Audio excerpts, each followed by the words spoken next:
Welcome, everybody.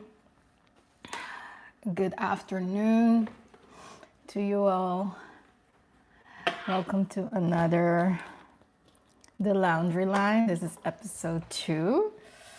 I thought today I'm going to do my hair, like straighten my hair while I do this. So to save time, because this week has been super busy. And I want to multitask today. So let me know as other people are coming in, let me know where you are watching from and what are you doing while watching this. Let me know in the comments, in the chat. Have my straightener here. This is Remington. Honestly, like I also have this Dyson, which I love. If you don't want heat damage, use Dyson. But if you want like more of a straight kind of look, you can't go wrong with this. And this is so affordable. I think this straightener is like $40 or something like that. But yeah, let me get set up over here. Hello, hello, welcome to the people just coming in. I'm gonna give everybody maybe like another 2 minutes or so for other people to come in, and then we get going.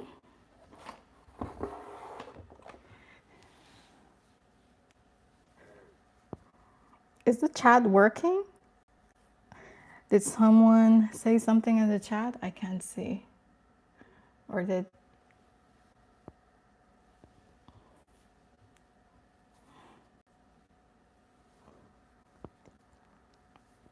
Yeah, so let me know where you're watching from. And okay, chat is working. I thought I'm doing something wrong. But yeah, so as I said, I'm going to straighten my hair. I just blow dry it.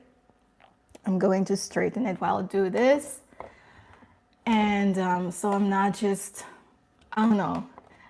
The last couple of times it felt kind of weird for me to just sit here and talk. So I'm just going to keep myself busy while I chat with you guys, catch up, and answer questions. So let me know what you are doing while watching this, and also where you're watching from. Johannesburg, wow, welcome. Watching from Austria, I love it. I love it, love it, love it. Welcome to the live.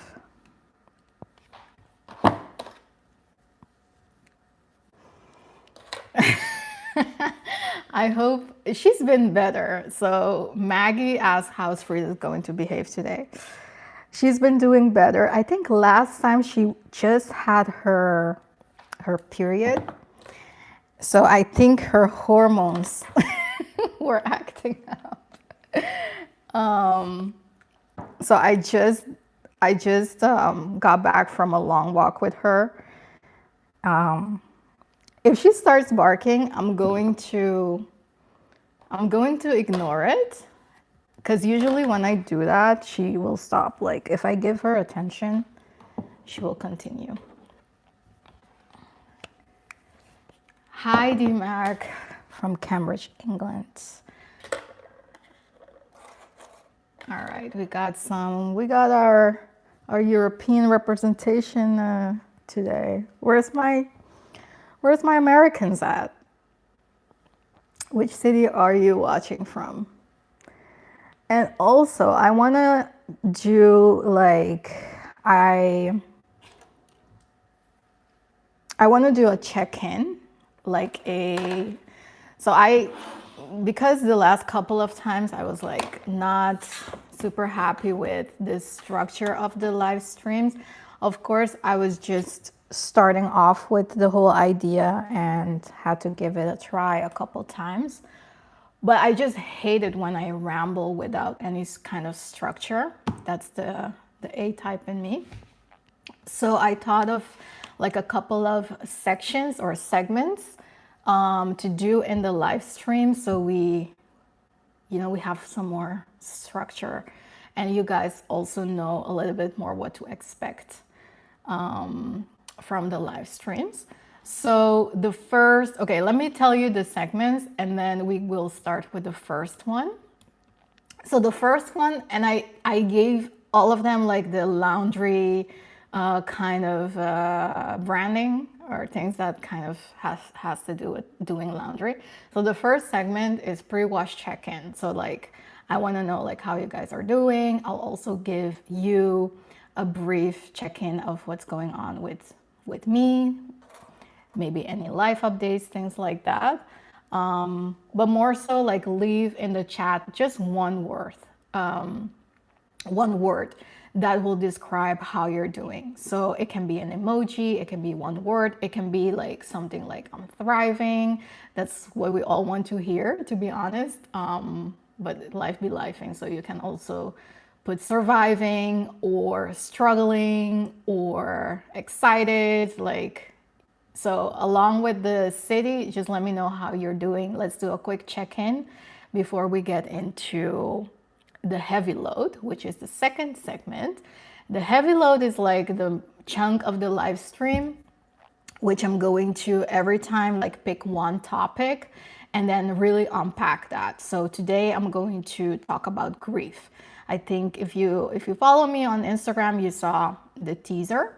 So I'm going to unpack how I dealt with grief. That's going to be a heavy load of today. And then third segment is going to be the spin. And the spin is going to be like rapid fire questions. So when I do the Q&A sticker on Instagram, I get a lot of questions that I want to answer, but are not necessarily like a big topic that I need to unpack or anything like that. But it's still part of creating community with you guys. So that's like the spin section. And honestly, there are also questions that you guys ask that from like the spin segment that we can really unpack in a different episode. So I'll like ask you about that, like what are topics that we can dive deeper next time. And then the final section will be fresh out the dryer. So what I mean with this is like, I want to know about your wins. Like, are there anything that as a community we need to celebrate with you? Any of you that got a new job, new boyfriend, weddings, babies coming up, or just like a simple, it can also be not necessarily a big life event, but also simple wins. Like I said, like with the teaser of the laundry line, I really want this to be more of a community rather than just me rambling and talking. And it's really not about me. I'm more so the glue between y'all to like create a community with each other. So what do you guys think of the segments? Give me a red or green in the comments to let me know if this resonates with you or you want to see something different. But yeah, the Americans are still sleeping. Well, it's noon over there, so they should be up. Okay, so let's start with the pre-wash check-in, right? Let me know in the comments how you're feeling. And but for me, I'm feeling excited. I will be flying out to New York next week. So I'm very, very excited about that. At the same time, there is like so much that is on my mind with regards to the trip. So super excited in a way, but also a little bit anxious, like a little bit nervous as well, because it will be my first New York Fashion Week. So I don't know what to expect. And my schedule is a nice combination of like networking kind of events, but at the same time, it's like a vacation. Not really a vacation, it's really a work trip. But at the same time, I try to, incorporate fun things to do in there. Thank you so much for all of the suggestions that I got on Instagram. I did a couple of polls, things that I was trying to figure out, where to stay, how to get around, restaurants to go to, things like that. So I got a lot of, hi mom, I got a lot of good suggestions from that. So yeah, I'm feeling excited for sure. And then I would say next to the excitement, feeling a little bit tired too, not gonna lie, a little bit tired. So that's my check-in for today. Now, before we get into the heavy load, I just a couple of just one announcement that I wanted to make sure I say here. So in New York, I will be having the meetup, which I am again excited for, but also a little bit nervous. So if you RSVP'd to the event, just make sure to check your email and to confirm your spot. Because not everybody that RSVP'd confirmed yet. So I want to just make sure that everybody is on board so we can make it an incredible afternoon. Alrighty, let's get into the heavy load. So this is a question, the question about grief is a question that I've gotten this question quite often because I've been very open and transparent about dealing with grief. For those of you, I think you'll know, but for those of you who don't know, the grief that I'm talking about is regarding my dad that passed away 2 years ago now. By the end of August, so a couple weeks ago was the second anniversary of his death. I don't even know if you say it like that. So yeah, it's been 2 years ago, and at the same time, the relationship that I was in of 12 years ended. So it was a double whammy, and it's honestly until recently that I really identified the loss of a relationship with grief. Hey Lex, DMV, yeah, USA. I know you've been awake, so I don't know why the chat is a little bit sleepy, but yeah, chime in, let me know what city you're watching from. But yeah, so that's the grief that we are talking about today. And because these two events happened almost at the same time, the whole way that I dealt with it, I would say is kind of, you cannot separate the two. So, hi Natalie. So pretty much, I would say that the tips that I'm going to give today for the ways that I dealt with grief, you can also apply that to dealing with heartbreak. Hi Alyssa, watching from New Jersey. Yeah, so hopefully this will help you out, give you like some tools to deal with that if you are dealing with grief.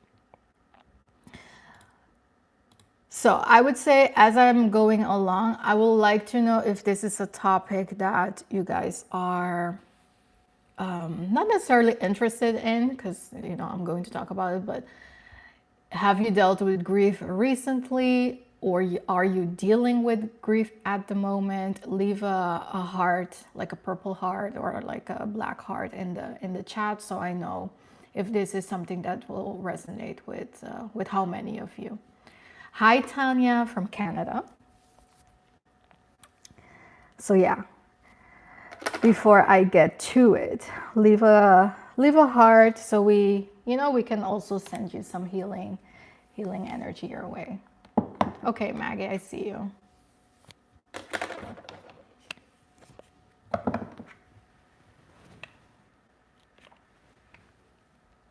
SS, okay.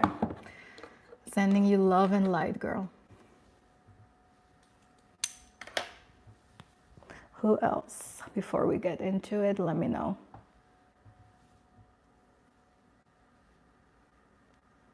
Okay, D-Mac, thank you for sharing that. I'm sorry for your loss. And yeah, hopefully you're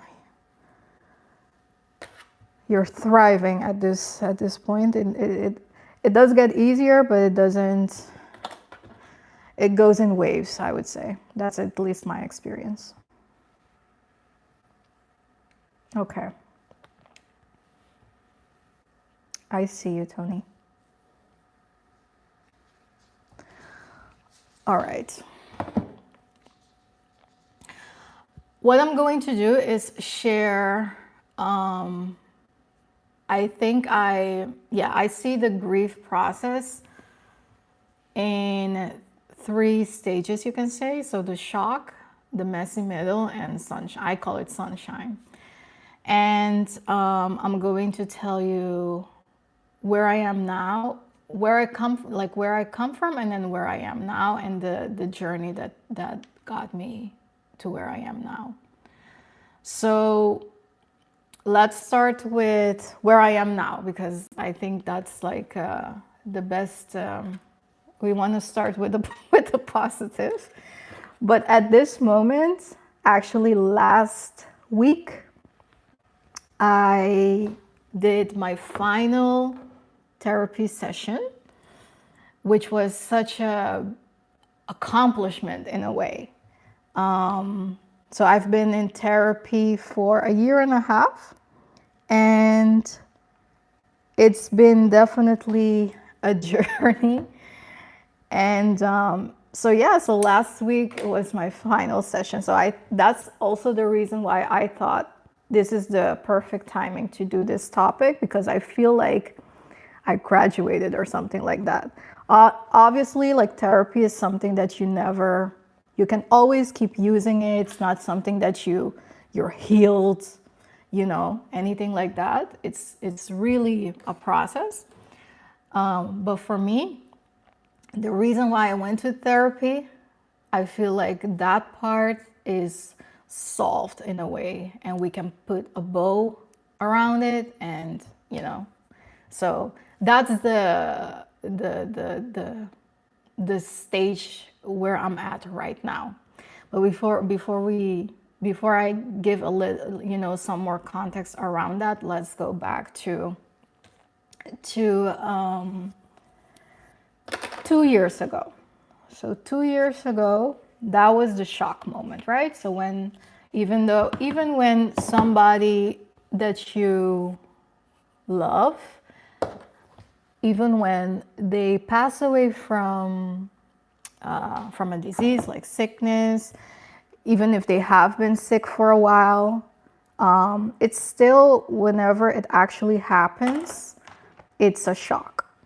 And so for me, my dad was sick for, Mom, was it like 2 years? I forget. For sure 1.5 years. I think it was 2 years that he was sick. He had cancer. He had colon cancer that spread to everywhere. And so you kind of know that the end is near. And but still, when it happens, it's a shock. And I'm so glad that I got to Curacao in time to actually see him die. I feel like I was talking about this with a friend the other day, last week actually, because her aunt passed, and she was telling me that her cousin had like a lot of trouble believing that she's gone. And I was telling her that my experience with that, for me, because we were talking about like the funeral, if you would do a open casket funeral or not. And I was telling her that for me, we did do an open casket funeral, but that was way more for the people that came to the funeral rather than for myself, because I was there when he died. That helped me to accept the loss in a weird way. I don't know.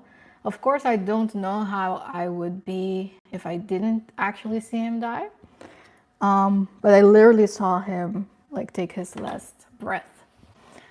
But yeah, so that's the shock aspect of it all. Thank you, Joshua. Thank you and welcome to the live. My day is going great. So yeah, so that's the actual shock, right? And then because like the immediate family, you're like so busy with planning everything. It's until I would say like a month after that you start to process everything. So that is, yes, of course, Maggie. It's also therapeutic for me. So, and I think that these things would have helped me to hear more stories about these kind of things. So that's why I share it, because I do think that it can help someone, hopefully. So yeah, so it's until like a month after you really start to process everything.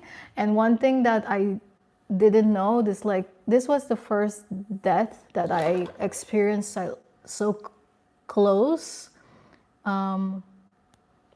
so close by, obviously, as a parent of you dying. And you get so overwhelmed when someone that you love passes away, so overwhelmed with love and all the love pouring in from people around you, and which is awesome, which is so great, and I'm very grateful that we had that, right? But when that goes away, oh my God, that's the hardest thing, because everybody's life keeps going, and you are like, but hey, like, hello, like, I'm here, I'm still grieving. But at the same time, you can't blame people, because everybody has their life and life goes on and all of that. So you kind of have to figure out for yourself how to pick up the pieces and keep on moving.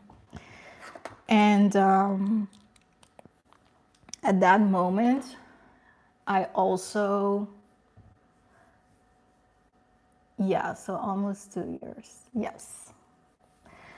And so at that moment, I also knew that my relationship was over.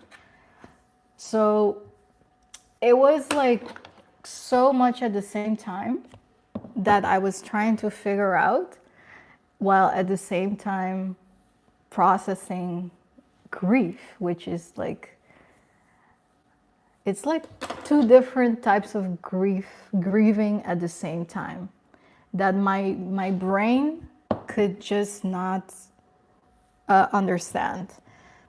And if that wasn't enough, the contract of my job didn't get extended, so I was out of a job. So what a lot of people do when something like this happens is they really pour themselves into their job, because it's a distraction, it keeps you busy. And for me, like, I didn't have that.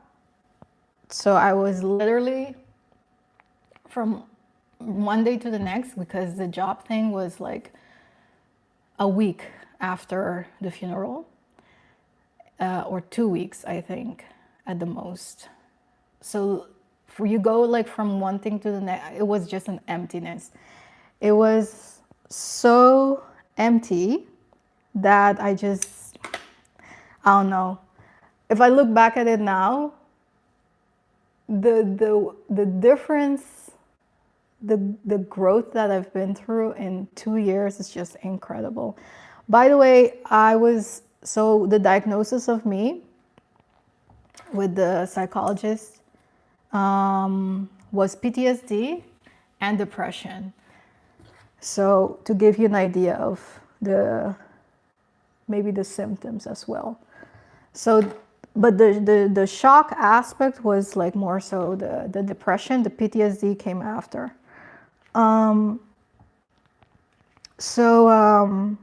It was really an emptiness that I've never experienced before, like really dark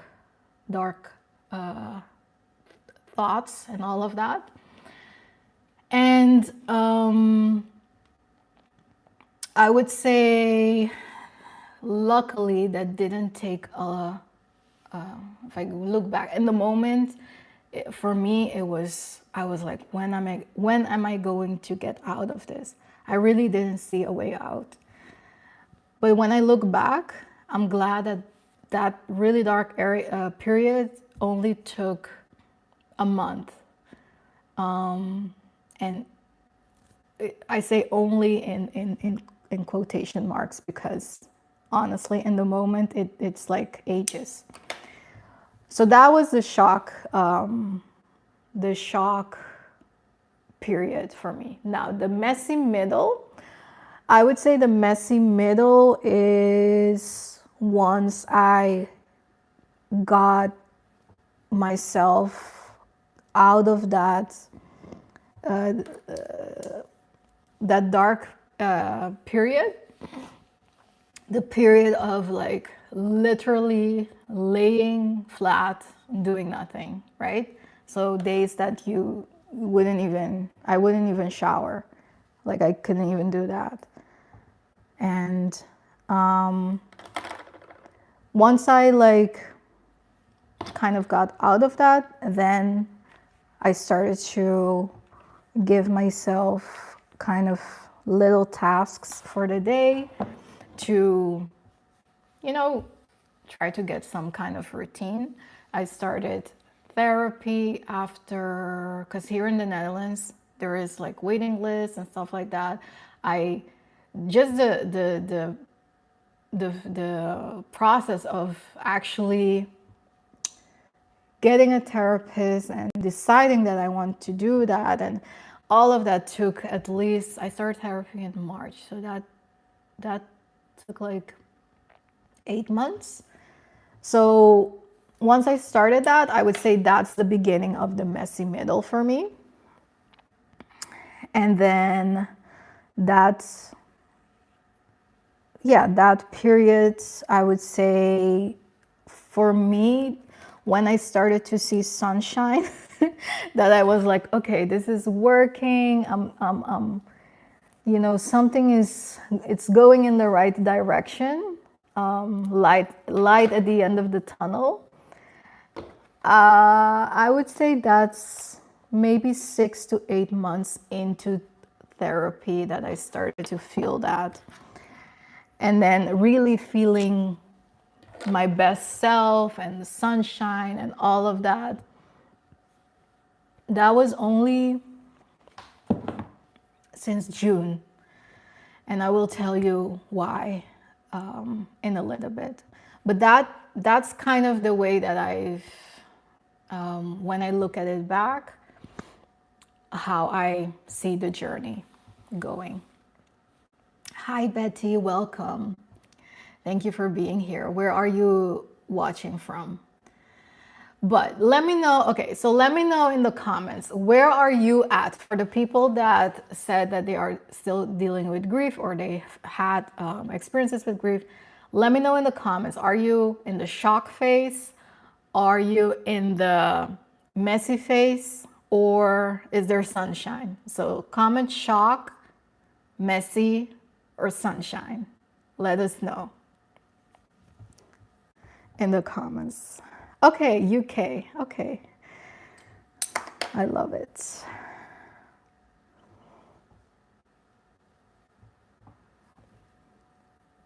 And also these faces, is that something that you relate to? Because I know that there are other phases of grief that I saw online, like the denial phase, acceptance, blah blah blah, and I agree with that. I agree. I definitely agree with that. But this is more the way that I structured my thoughts. Okay, Maggie, messy, but okay, bouts of sunshine and then moments of shock. I feel you. It's not linear at all. Abby, sunshine, still miss her every day though. Yeah, I feel you. Okay, the Chronicle said messy, unfortunately, still. Okay, how long has it been? If you want to share that, let me know. SS says, so wise to do the therapy when many don't after grief. Yes. Yeah, for me, that just, I had to.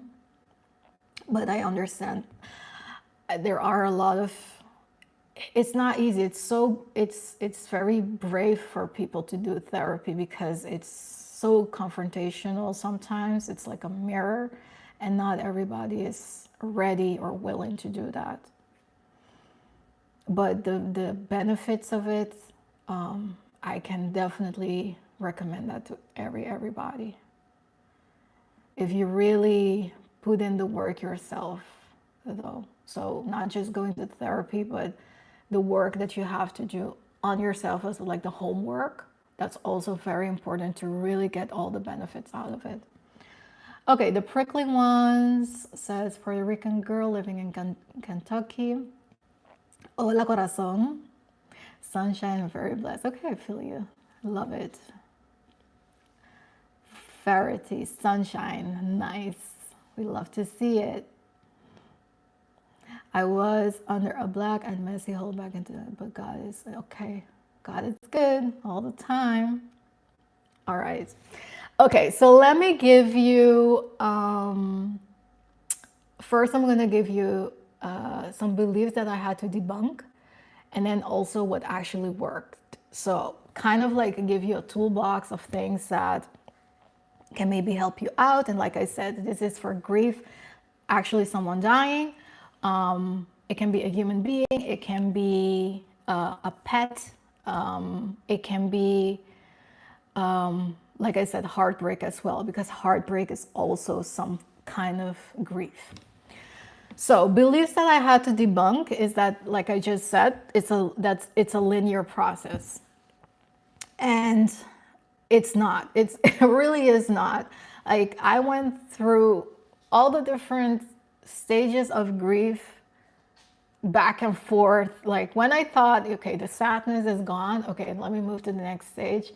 No, like you will get to acceptance and then go back to sadness and go back to like denial, and it is just not linear at all. So that's like one thing that I really had to understand. I don't know where I got the thinking that it's linear.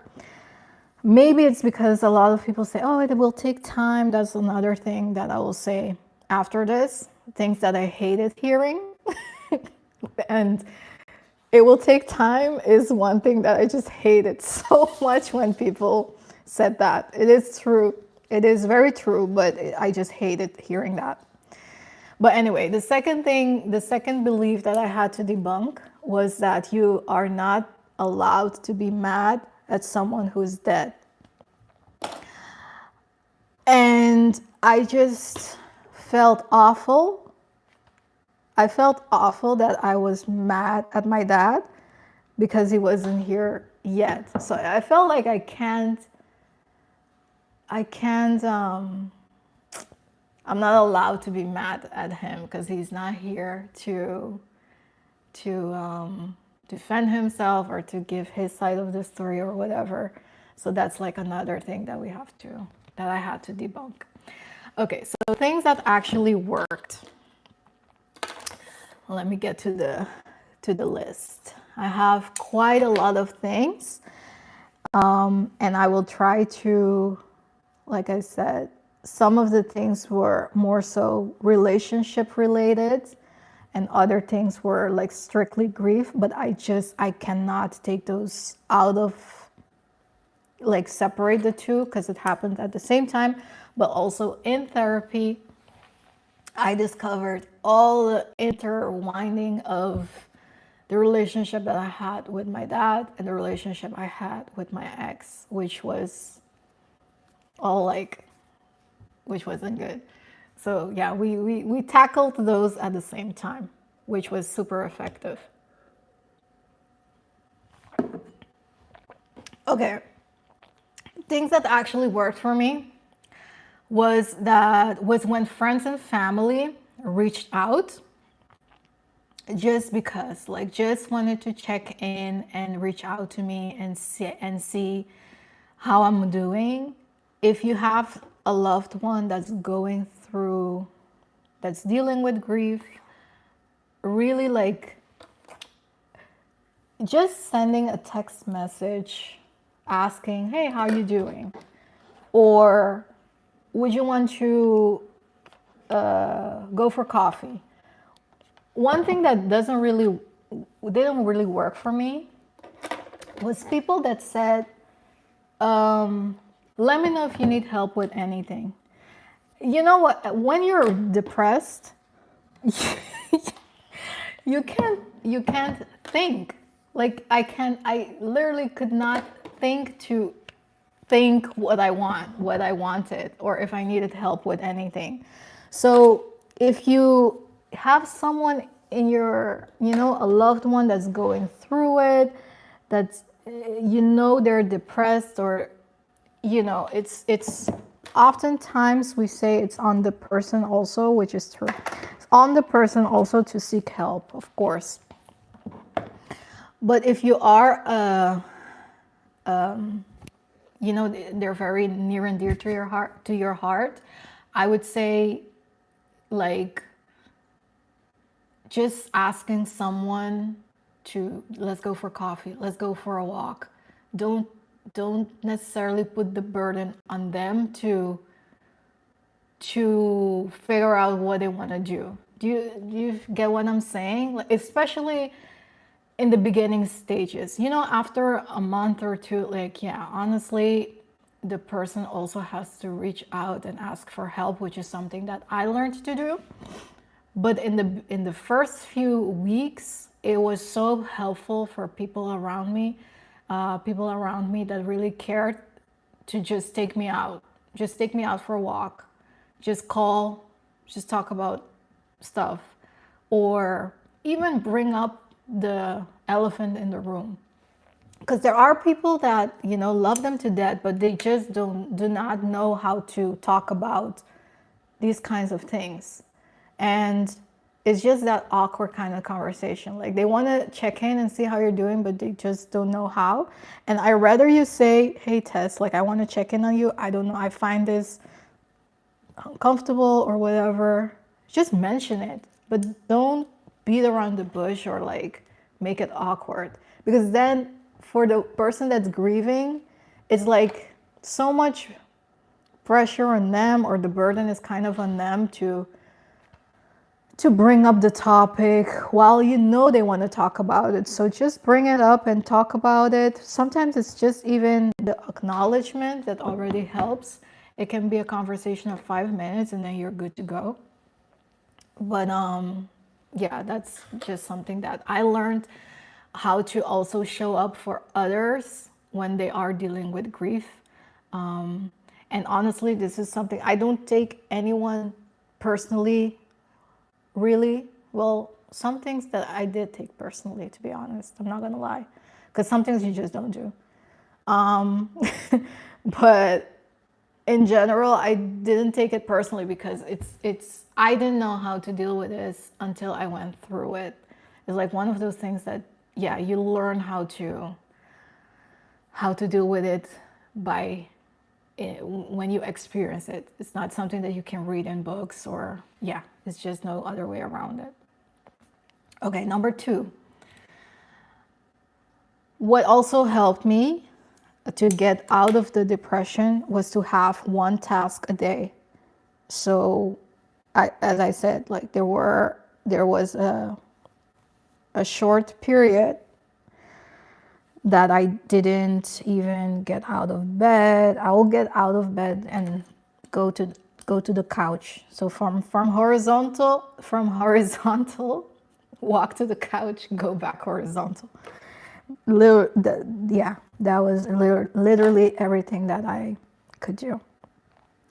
So to get back into some kind of routine, I gave myself one task a day, and sometimes that meant shower.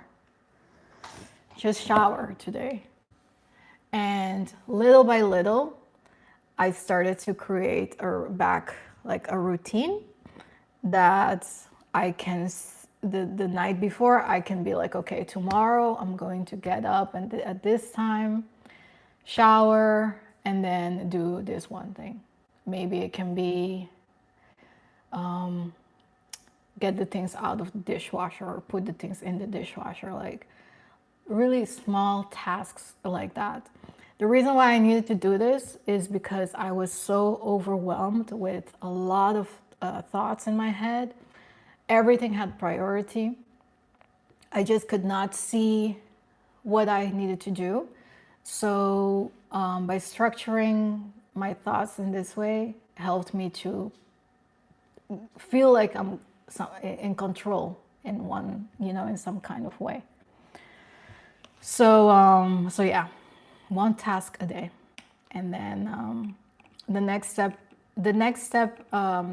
after that is to prioritize the tasks that you need to do. So once you get the small tasks, the small daily tasks down, then go into the life decisions, right? So for me, in the beginning stages of this, I needed to make the decision to when am I going to break the news to my boyfriend at the time that that it's over. So that was a big decision. Of course, I had to be sure of what that there is no going back. Okay, once that's done, okay, what are we going to do with the house? Okay, we have to sell the house. We have to he's gonna buy me out. These are the kinds of things that I was thinking. It was so much that I just didn't know, and at the same time, mind you, I didn't have a job, so I was trying to think. Okay, should I get a job first, then break up with him, or break up first and then get a job, and then where am I going to live? When are we going to sell the house?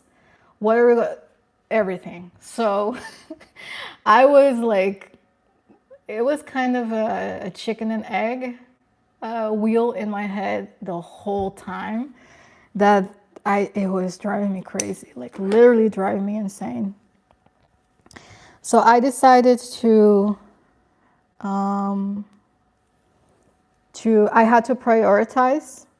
So I prioritized what to do first, and then took it from there.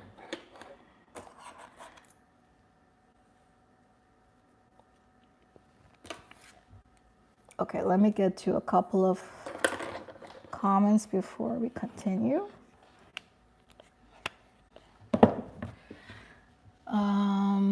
Where were I? Okay, Maggie, agreed. I found that in grief, some people don't know what to say and end up saying things rather hurtful. Yes, there was this one instance of someone who said, someone asked what kind of cancer my dad had. When I said colon cancer, they were like, well, that's kind of a shame because colon cancer is one of the cancers that if you're early, it's you have good chances. I'm like, what does this information this information does not help me for one bit at this point. Why are you telling me this? Right? So these are the things that I'm like, okay, it's not coming from a bad place at all. I get that. But it's just not helpful. So I totally get you. And these are the things that keep, that stay, yeah, they really stay in my head. Hi Judy, watching from Kenya. Loving the nails, they look lovely. Yeah, I just got my nails done yesterday. Can you see? I have some glitter. Love them so much. So thank you, thank you, thank you. Okay, so since the Chronicle said, since April 2023, okay, I hear about therapy. It's life-saving, and truly, I wish it was a free resource for people who need it the most. Yep. And anger are a bit, okay, when you're depressing. Yes, totally.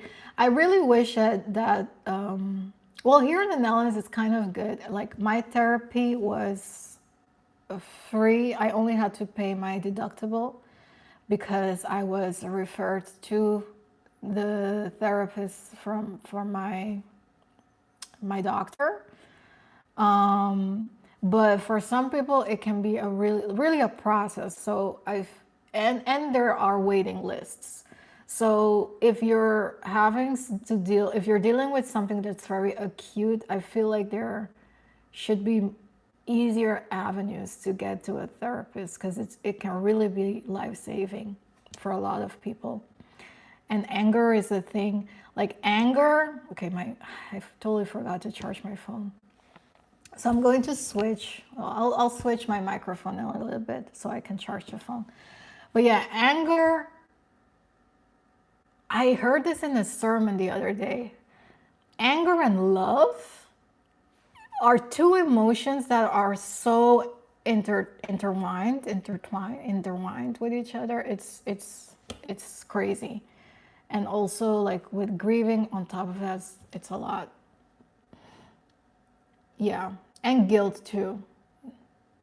I didn't have much guilt though, but I understand what you mean. The prickly, okay, thank you for sharing this insightful chit chat. Love it. I need to practice more to show up for others. Grief is love with nowhere to go. It's a popular quote attributed to Jamie Anderson. Yes, that's.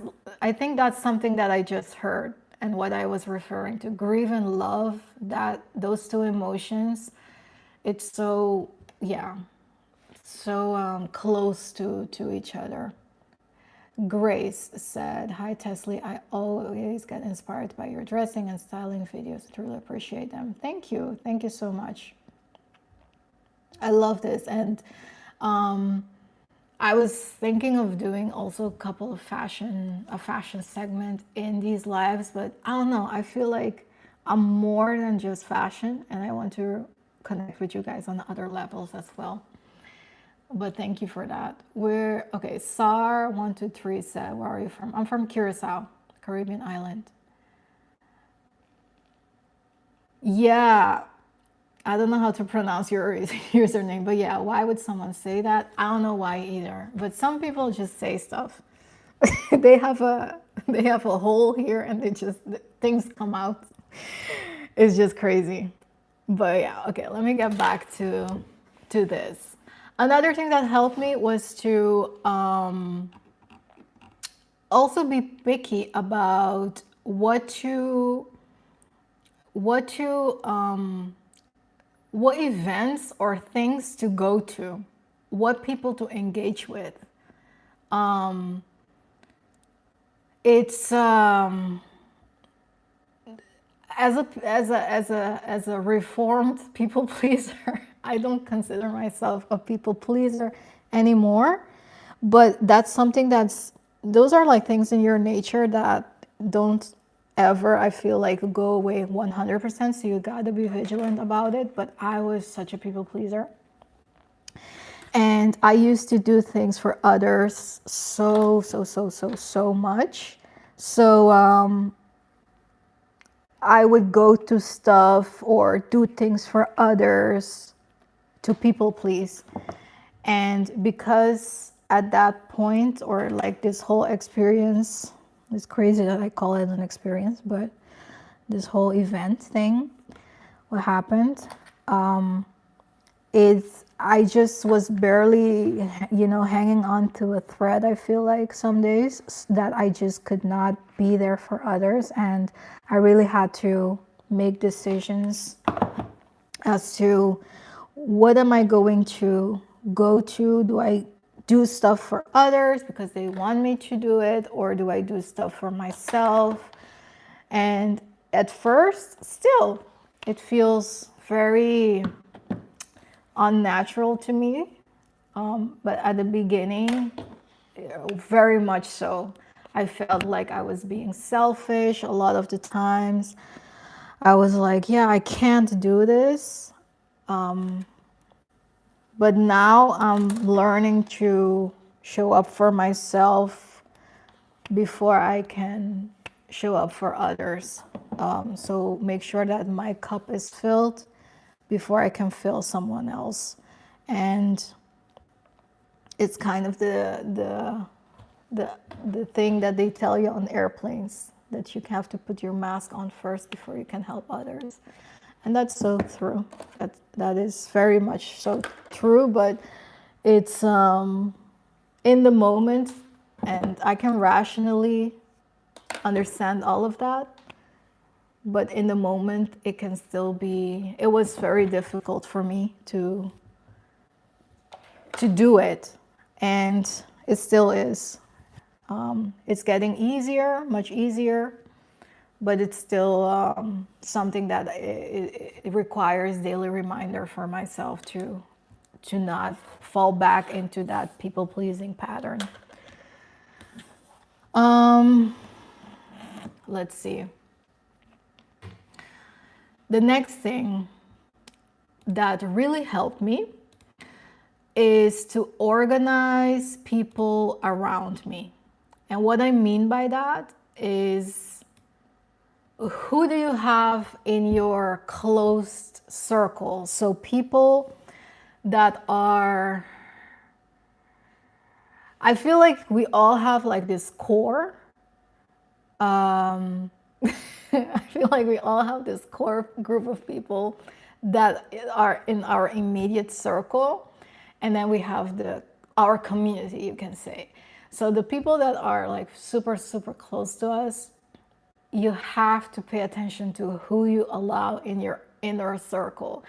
And I'm laughing now because I remember I had this brunch with two of my good friends. And I was so grateful, as we were sitting there. I get a little bit emotional even thinking about it, because as we were sitting there, we were having like this amazing conversation. And I told them that I'm so grateful that they are in my inner circle. And they started laughing because they were like, oh, what a privilege. They were trying, they were like, because it sounded so cocky. It sounded so bad, but I understand what I had in my mind, but the way that I expressed it was like, oh my God, who do you think you are? It was so funny, but like, I really try to surround myself with people who uplift me. And it's not just one-sided, right? I uplift them as well. Like, you have to have people around you that are just edifiers, like, people that push you forward instead of holding you back. And it's so hard to get people like that. So the core, like my inner circle is so small, because I want people that are genuinely there, that we are there for each other, to like, I don't know, we want the best for each other. And I really had to take inventory of who are those people. and reorganize, to be honest with you guys. Like, this is a topic that we can do a heavy load deep dive for sure one day, because as you evolve, as you go through, like, these two big life altering events for me were like moments in my life that I had to recalibrate pretty much. So you can't like keep, if you want a breakthrough, you have to think also about who's going to do that with you. So this is like super, super important. And when you go through losing someone in your family or things like that, or someone close to you, you also see who's who. Like, who are the people that are really there for you? And that doesn't mean that they're calling every day, that they're doing this, doing that. No, it's like really just the energy.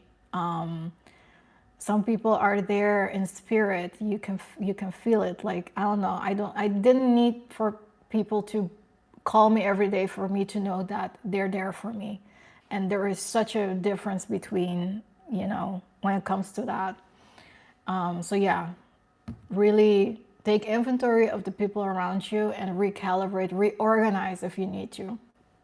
That's super, super important. Like, sometimes I'm a very loyal person, and I want to stay loyal to people and all of that, but I realize that I also have to think about me more, and that's so unnatural, like goes so against the grain for me, because as a people pleaser, it doesn't feel good to do that.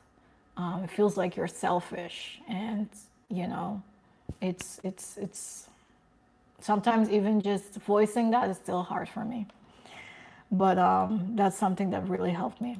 Now, the next thing, these are like a couple of practical things, is getting a dog. Honestly, the joy that Frida brings me is unmatched. The when I like, you just, I don't know, it's just a bundle of joy. I think it's also this breed. This is literally the reason why I got a Shih Tzu, because they are so lovey-dovey. Okay, let me switch because my phone is going to die. Yeah, so Shih Tzus are so lovey-dovey, like a Velcro. They want to be with you all the time, and it's so warm, and oh, it's just the best. So I honestly, if you don't have a dog or a cat, I'm not a cat lady at all, but some cats do it for some people.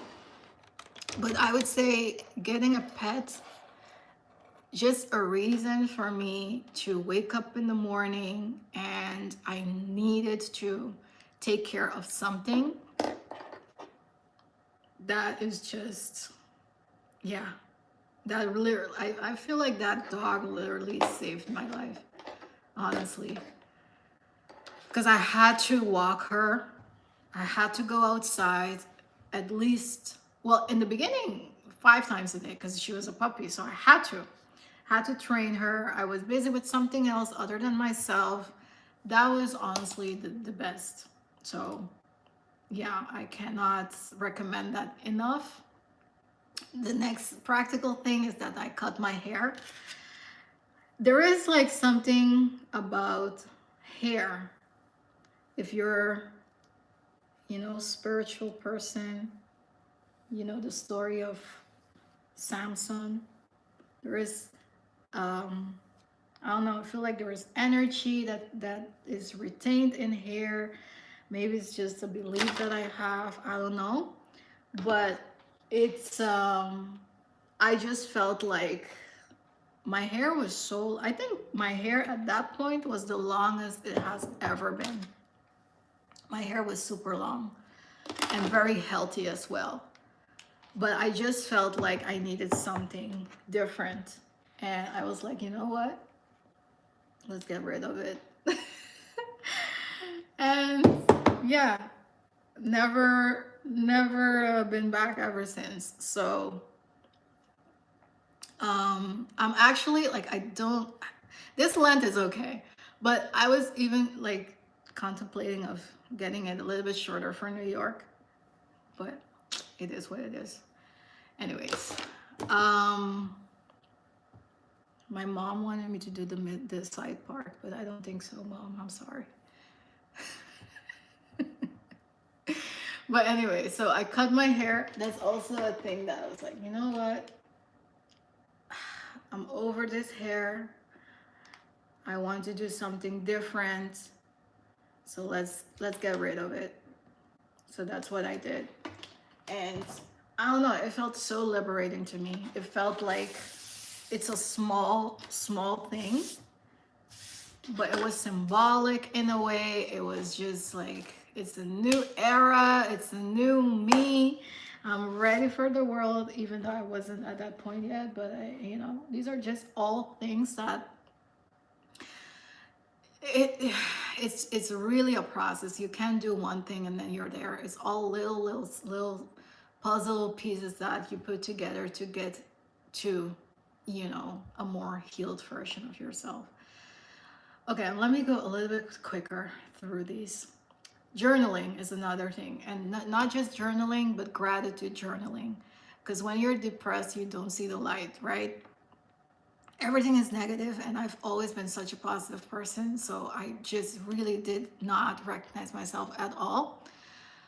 And so gratitude journaling is something that truly helped me a lot. I used the 5-minute journal, just 5 minutes a day, 3 things that you are grateful for. That's it. That's how it starts, because that's also something that I build it into my routine, to just pick 3 things a day to be grateful for. And then later, this became like, journaling more so without even prompts, because before I could not journal without a prompt, because I was like, I couldn't even think. I was like, what am I going to write? I don't know what to write. But then as I progress, now I can journal without prompts. I also wrote letters to my ex, letters to my dad. You don't even have to send them to them. Obviously to my dad I can send them, but to my ex, like I didn't send it. It's just for myself to get the thing out, right? Putting it onto paper, again, is structuring your thoughts. And then now I'm at the stage that I do retrospectives with myself. So I do that once a month. I look at, okay, what's working at the moment, what worked, do I have to adjust here and there, do I have to do less or more of things, kind of checking in with myself. I don't journal on a daily basis anymore. It's not necessary for me. It goes up and down, whenever I need it, I do it. But journaling is a big thing that really helped me, along with meditation. I really got at a point I got super heavy into meditation. Now I do it a little bit less, but I still meditate. Along with, I see praying as a form of meditation, but I also meditate like you think of meditation. But meditation and breath work, life-changing, honestly. When it comes to anxiety, I have anxious attachment. So it really helped me with that aspect of it all. And to have that stillness, to lower my heart rate. Even now, like for example, if I'm at work and I have like a big presentation or something, I'll go, even if it's just 5 minutes, do like a small, like a short meditation, some good breathing, and then yeah, I that really helps me. Now, these are all the things that I did before going into therapy, because like I said, it took, I think it was 8 months to get a therapist. Now I'm so blessed and grateful that the first therapist that I got was the right one, because that can also be a thing, that you find a therapist, but then it's not someone that you click with. My therapist was, this woman, a godsend, honestly. So we started that. At first, I started online because I didn't even want to get outside of the house really. So we did online sessions, and then so it was just talk therapy at first, so she can understand like what are the things, get the context, right? And then she suggested EMDR. Not going to go into what EMDR is. You can read on that. I don't even know exactly how it how it works. So yeah, I did read into it, and I was like, you know what, let's try it. I also asked a couple of people around me that did it what their experience is, and everyone had positive experiences. So I was like, okay, let me do it. There is no harm in of doing it. So did that. I think I did 6 sessions. At the first session, I was like, what is this? It's not working. This is stupid. But honestly, that thing worked. And so next to, besides the depression that I had post-traumatic stress, post-traumatic stress. What is it? PTSD? Post-traumatic stress disorder, I think. The short for that. And that came due to traumatic experiences from my childhood that stayed with me, that I never even knew. So those were the things that we had to go through and work through them in EMDR. And EMDR is a therapy technique, tool, another tool you can say, that will help you to associate the memory that you have, put like a different association with it, not necessarily even a positive association, but just different. So it's not traumatic anymore. So you can look at it from a distance. So that's what we did, and it really worked. So now, not just with the death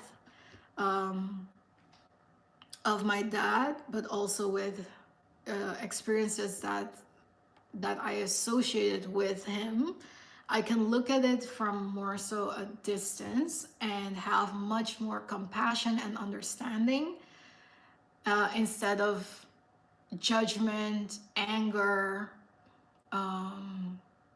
and resentment. Yeah, I think those were, especially the resentment, was one of the biggest emotions that I had. And so many questions. I had so many questions, so many things that I just did not understand why he did certain things. And that, yeah, I would say resentment is the biggest thing that we had to work through. And EMDR is the biggest tool that I used to work through that. So definitely recommend that if you are dealing with some kind of trauma. Definitely look into that, because I think it's very effective. It can be very effective for a lot of people. Let me know in the comments if you want me to go deeper into that. This is the time, because this is a topic that I'm not going to keep bring up, because it's not fun. It is very, I want to talk about it because I think it will help people, but it's not something that is fun to talk about. So let's get it all out today. And so that if there is more questions that I get about this, I can just refer people to this video. So let me know any questions that you want to know about therapy, EMDR in particular, or any of these things that we're talking about. Okay, next to that, it was kind of a weird thing with YouTube, right? Because like I said, I lost a job, so I still had YouTube, which I'm super grateful for, because that was kind of a creative outlet for me, something that was taking my mind of out of the depression kind of, I was kind of a functioning depressive person, because it's until a year later or so that I really took a break from YouTube. I was doing YouTube all throughout the worst parts of my life, honestly. But in some weird way, I could compartmentalize that. And for that 1 hour that I shot the video and then move on. I don't know. It was so weird. Um, Maybe I shouldn't have done that. I don't know. I cannot go back and change it. But at the same time, I'm happy that I had at least that, and especially the community, to, yeah, to take my mind out of all the depression that I was going through. But at a certain point, I did not have much creative, which is logic, right? I did not have any much creativity in me. I was like, what is the point of doing all of this? I don't see the point. Like, it has no meaning. Anyways, all of these things. So I decided to take a break from YouTube. I think I took a break for, it wasn't even that long, that I didn't post anything. I think it was a month, only a month. But that did me so good. And the thing about YouTube, which they have to be better at, but at the end of the day, as a business, it's a capitalist world, whatever. But YouTube really punishes you for not posting consistently. And one thing that I take pride in is that I've been on YouTube now for over 6 years, and one thing that I've been is consistent. So I was like, I don't want to break this streak that I'm on, because it's I don't know. I first of all, I love it. I get so much joy out of the videos. Um, I just love that my content brings value to people. So I don't know. I never, even when I'm super busy and going on vacation and things like that, I'll make sure to plan ahead, have the videos ready so I can, like, I took breaks from YouTube, but I would make sure that I had videos ready so you guys would know that I'm taking a break, you know? So that 1 month was the only time really that I really did not have any videos or anything. What I mean with YouTube punishes you is that when you come back, so if you take a break, even sometimes when you skip like 2 weeks of not posting, when you come back, your videos will not get pushed into the algorithm as before. So it will take you a long time again to really get that going. Like, I took that break. When was it? I don't even remember anymore when. I think it was last year that I took the break. And the algorithm is still trying to I don't know, catch up, because my videos are not getting the same amount of views that they were getting before. And maybe it has something to do with me, that I have to evolve along with the audience. I don't know, which I am trying to figure out. But that's like one thing about social media, is that you have to be consistent. Consistency is the biggest thing. Like, whenever people ask me, when any tips, this and this, it's just consistency. And then obviously your videos have to be of good quality and things like that. But if you're not consistent, you're flaky with it, you get punished in a way.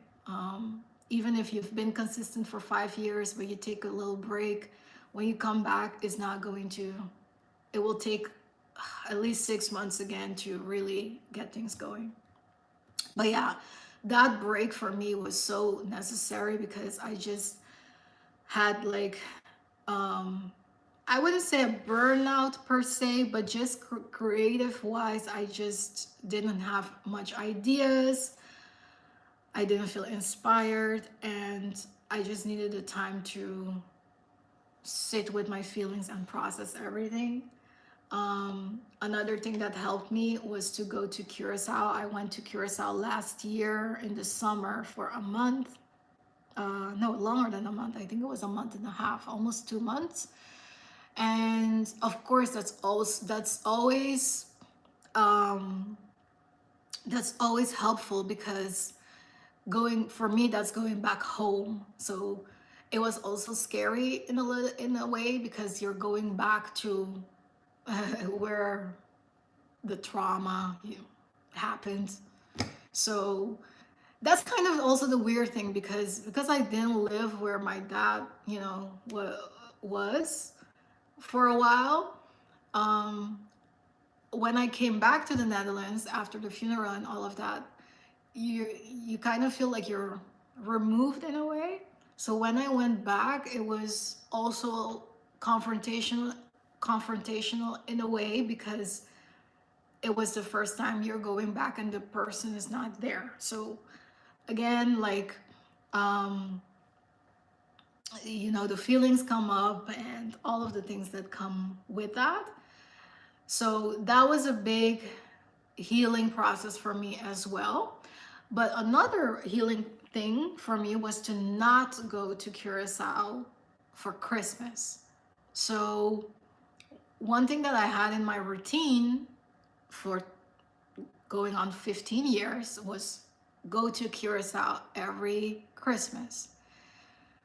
And like I said, like I mentioned before, I took also, besides of taking inventory of the people around me in my inner circle, I also took inventory of things that I've been doing. And this is where the relationship with my ex and the passing of my dad kind of, go like this.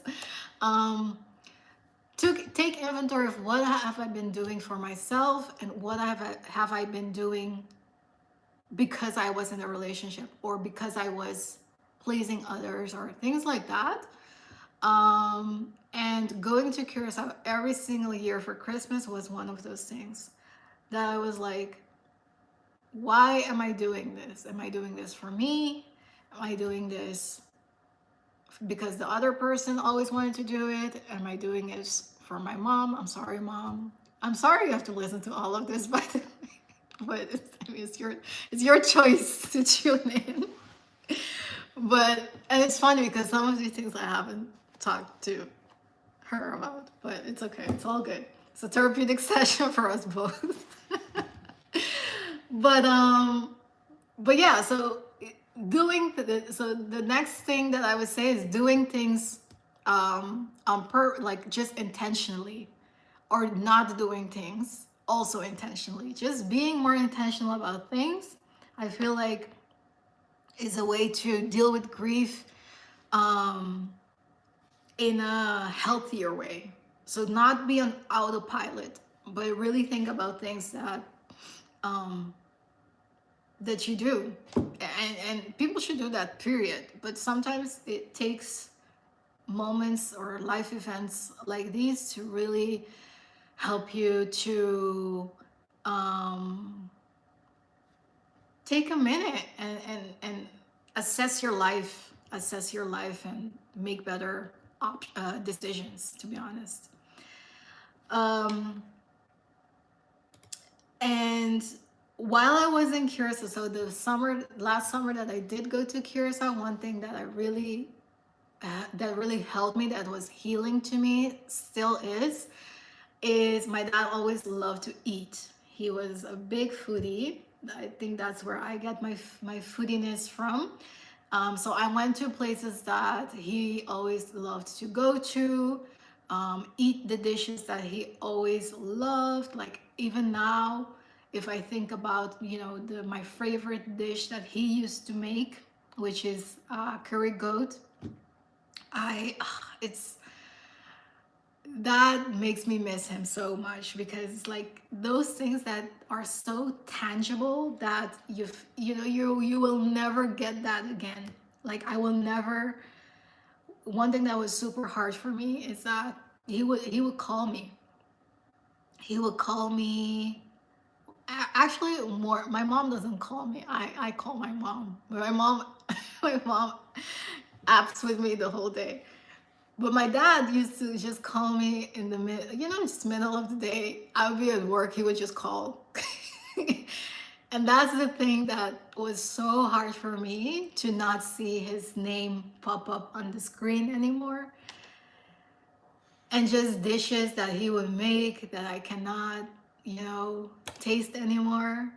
It's just so, yeah. So one way for me to honor him is to just have these kinds of dishes or go to restaurants that he loves to frequent at. Um, yeah, that's the way that I remember him. Next thing that helped me was I started dating again. So, like I said, okay, so I broke up with the ex, right? And I started dating again pretty quickly because the the actual breakup, the announcement, that was inevitable. Like it has been coming. So the moment that and like I said, I was in my head like debating what to do first, but mentally, emotionally, I already moved on. This doesn't mean that I processed everything, but I did move on like pretty, like months before the actual breakup happened. So once that happened, I felt like, okay, I'm ready to, okay, not necessarily ready, but I wanted to date again. And I'm happy, honestly, I'm glad I did because this also helped me to, I don't know, do something else. Like I felt alive again, in a way. And that experience was, even though it didn't have, the ending that you expect when you are in a relationship, I can look back at it with fond memories, with positive memories. And I'm grateful for the things that the experiences that we had and the things that I learned from that relationship as well.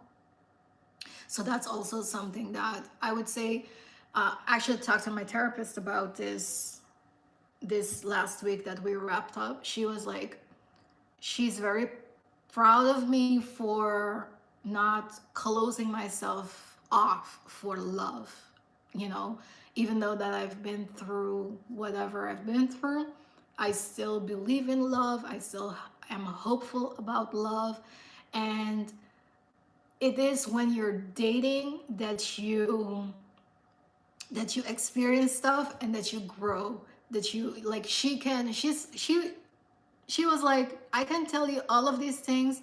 You can read 10 books, you can listen to all of these podcasts, but it's until you put yourself out there that you experience how it feels to get,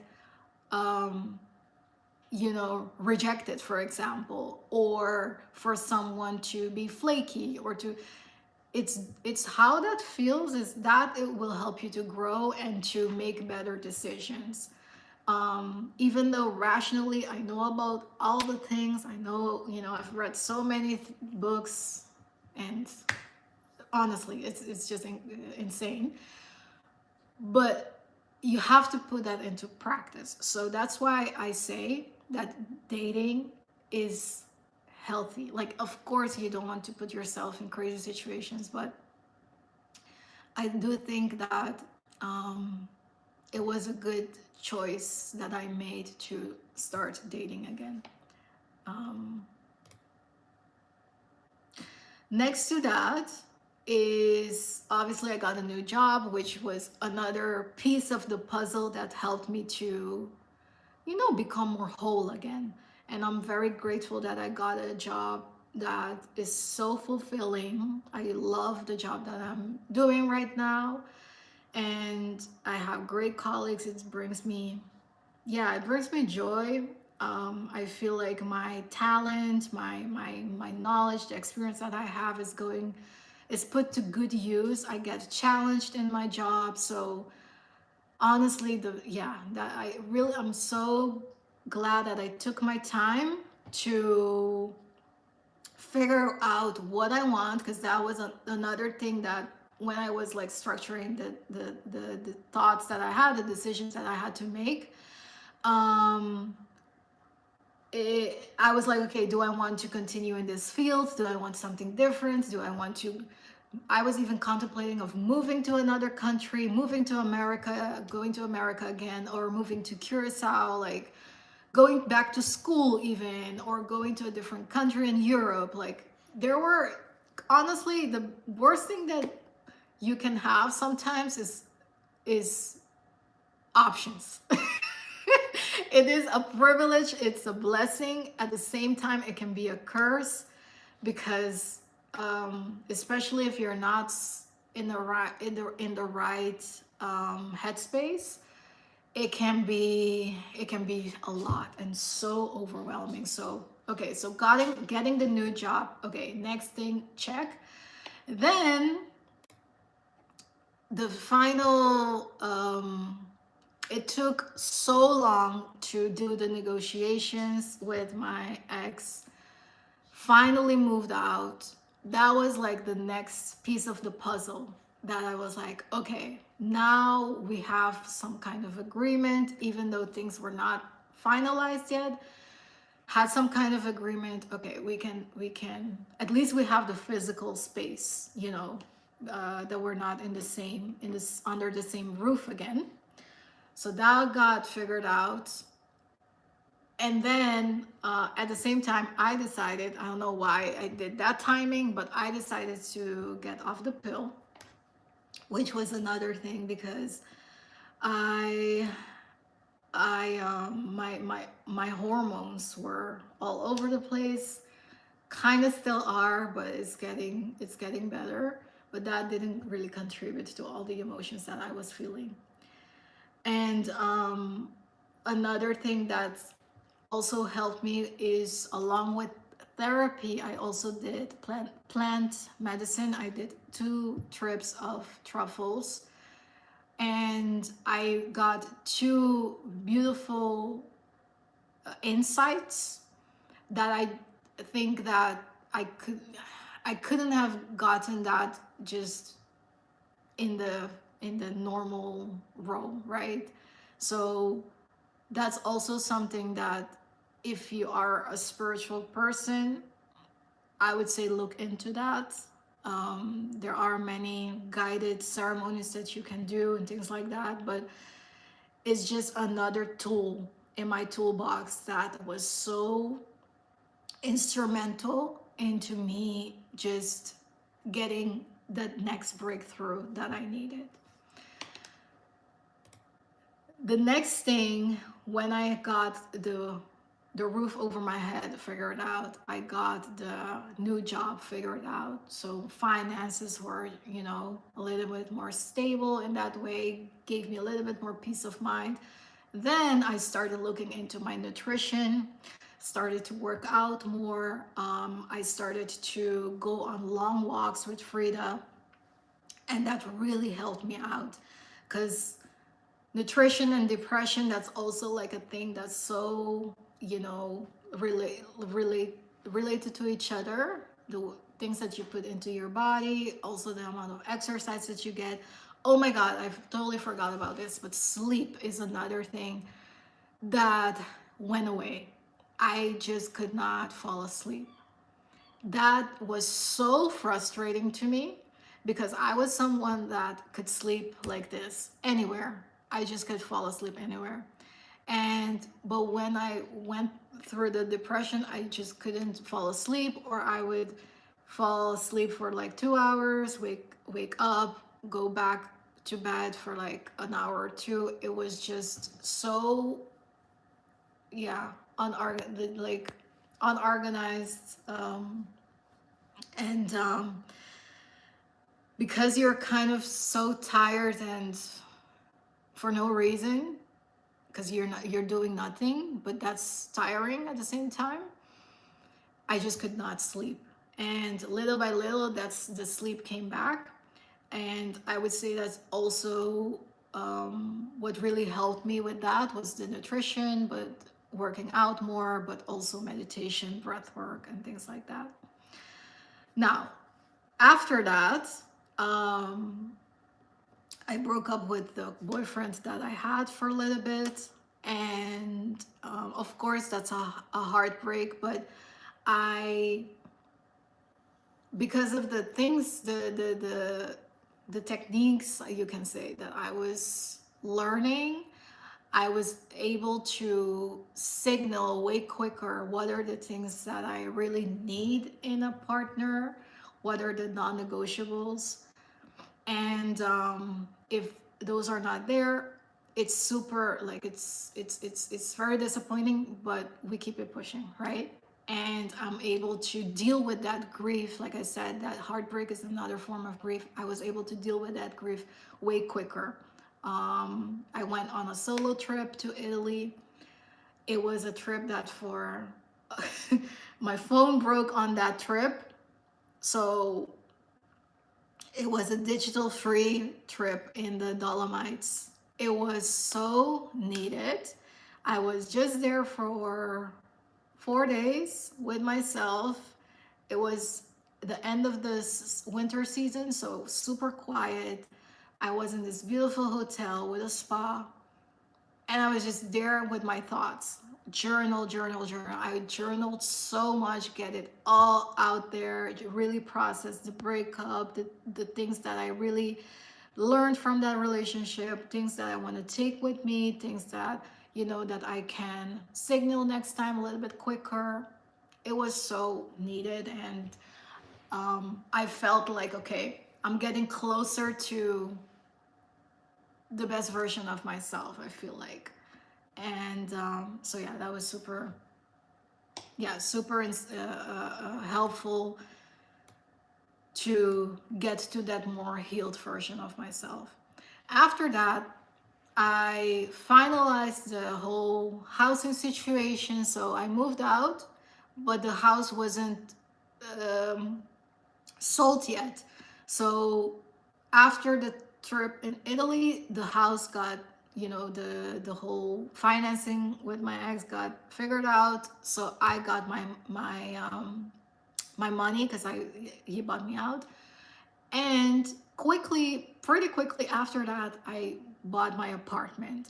And that's another piece of the puzzle that I really underestimated how much that was weighing on me, that I didn't have that situated. The moment that I moved into this apartment, a weight got off my shoulders. I was like, okay, now I can breathe again. It was so crazy. I don't know how to explain it, but for me that was kind of the we made it in a way, like we can breathe. That was I had this dream the other day that just water, like a waterfall, like a waterfall or rain was pouring over me and washing things away, and just a breath of fresh air and just rejuvenation. And it was just such a insightful dream that I had, and that's the best way that I can explain the the moment that I moved into this apartment. I just felt like because I didn't have that figured out, I was still kind of in survival mode, and I didn't have time to really sit with feelings. Um, I mean, of course, along the way, I did sit with the feelings, but sometimes it's that you have to have your basics in order for you to allow yourself to even feel other things. You feel me? So that was like one of the biggest pieces of the puzzle that, yeah, I'm that needed to be figured out for me to really get to that more healed version of myself. And other things that I had to do was, along with revisiting the relationships around me, was also to revisit the relationship with my mom, which was also something that we had some figure. It, it became very codependent, and it should be. It shouldn't be. Sometimes I felt like I had to step into a mother role. I know my mom will, I need some time with my mom to explain this to her. But it's like I felt very much so responsible for her because my dad wasn't there anymore. She was alone. I mean, I have my brother there, but we don't have a lot. We can't depend on my brother. So I felt like I had to be there. So, but at the same time, I had my grief to work through as well. It was a very conflicting emotion, and I had to revisit that and restructure or give that relationship a different hierarchy in my life. And it just doesn't make any sense, maybe what I'm saying, but I had to give her a different place, so to say. um so that really also helped because now I feel less responsible. I feel like I'm more so a support rather than I have to take care of her feelings and stuff. So it's still something that I'm figuring out the best way to deal with that, but it is a dynamic. I would say that the biggest way to the dynamic when someone passes away in the nuclear family, the dynamics shift, right? That's something that I really didn't think about. And but it is the reality in your day to day. So in the immediate moment after the passing, I wanted to jump in and just be there all the time for my mom because like she's the one that of course has the biggest pain, you can say, you know. Imagine being with someone for 40 years, 40 plus years, and then they're gone. Like that's super hard. I cannot even imagine. I can see, but it's incredibly hard to go through that, and I'm very empathetic to her. But I cannot solve it. I can only do so much, and I really needed to understand that and yeah, reassess that role that I wanted to play in the family. Um, so yeah, still something that I'm trying to figure out the best way to do that. The next thing that we have two more things. No, just one. Okay, because this is a long life. I hope that you guys are still, if this is adding any value, leave a 100 in the comments so I know you're still here with me. But the next thing that at this stage that I'm at, something that happened, which I will touch on in the spin section, we still have to do that, is that I rekindled my relationship with God. Yeah, leave a like, also like the live. Make sure you like the live. Leave a 100 if you're enjoying the live so we keep it going. Otherwise, I'll skip this spin and maybe do it next time because maybe it will be too long. So let me know. But yeah, so my relationship with God got rekindled because I was like, I cannot do this on my own. Like I felt like I need some support, even though, okay, so this can also, just this topic alone can be a heavy load next time. The journey, my relationship with God, my whole like religious journey into a more spiritual journey, that can be a whole thing on itself. I feel like as we grow up, we evolve, and our beliefs evolve and all of that. So that's what I'm going through at the moment. um, I feel like I'm giving God just a different place in my life. I still believe um, heavily, but it's just different than the way that it was in the past. And I feel like now my relationship is with God is just a little bit more closer, but in a different way.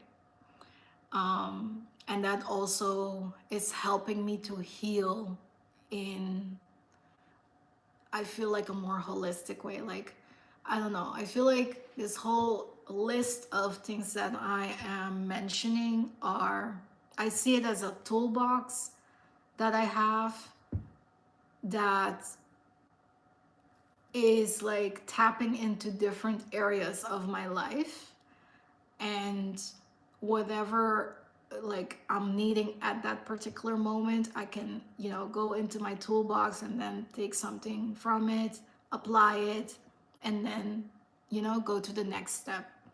I don't think that there is just one thing that you need to do. The thing that was conflicting to me or with me about religion and spirituality and God and things like that is like, people tell you a lot of times, just put your burden on God, and God will work it out. And even though I believe in that, I also believe that we have a lot of power and control, not control per se, but a lot of things that we can do on our own as well. And it's a combination of things that you do to get to whatever you the final destination is, I guess. So yeah, I wouldn't say like to just, you of course trust God and all of that, but you can't just only do that. You have to, faith without work is dead. So you have to put in your work, your part as well. It's the same with therapy. You can't just go to therapy for 1 hour a week and think that's going to solve all your problems. It doesn't work like that. So yeah, and I'm still figuring out, like I said, I do monthly retrospectives with myself to figure out, okay, where am I at? What are the things that I need to fix here and there? Where and what area of my life do I want to put a little bit more attention, or I want to take away? It's like a constant thing that you need to assess and figure out for yourself. And I feel like I'm someone who is always I'm very ambitious. I want to grow and keep learning and things like that. So yeah, I cannot be stagnant.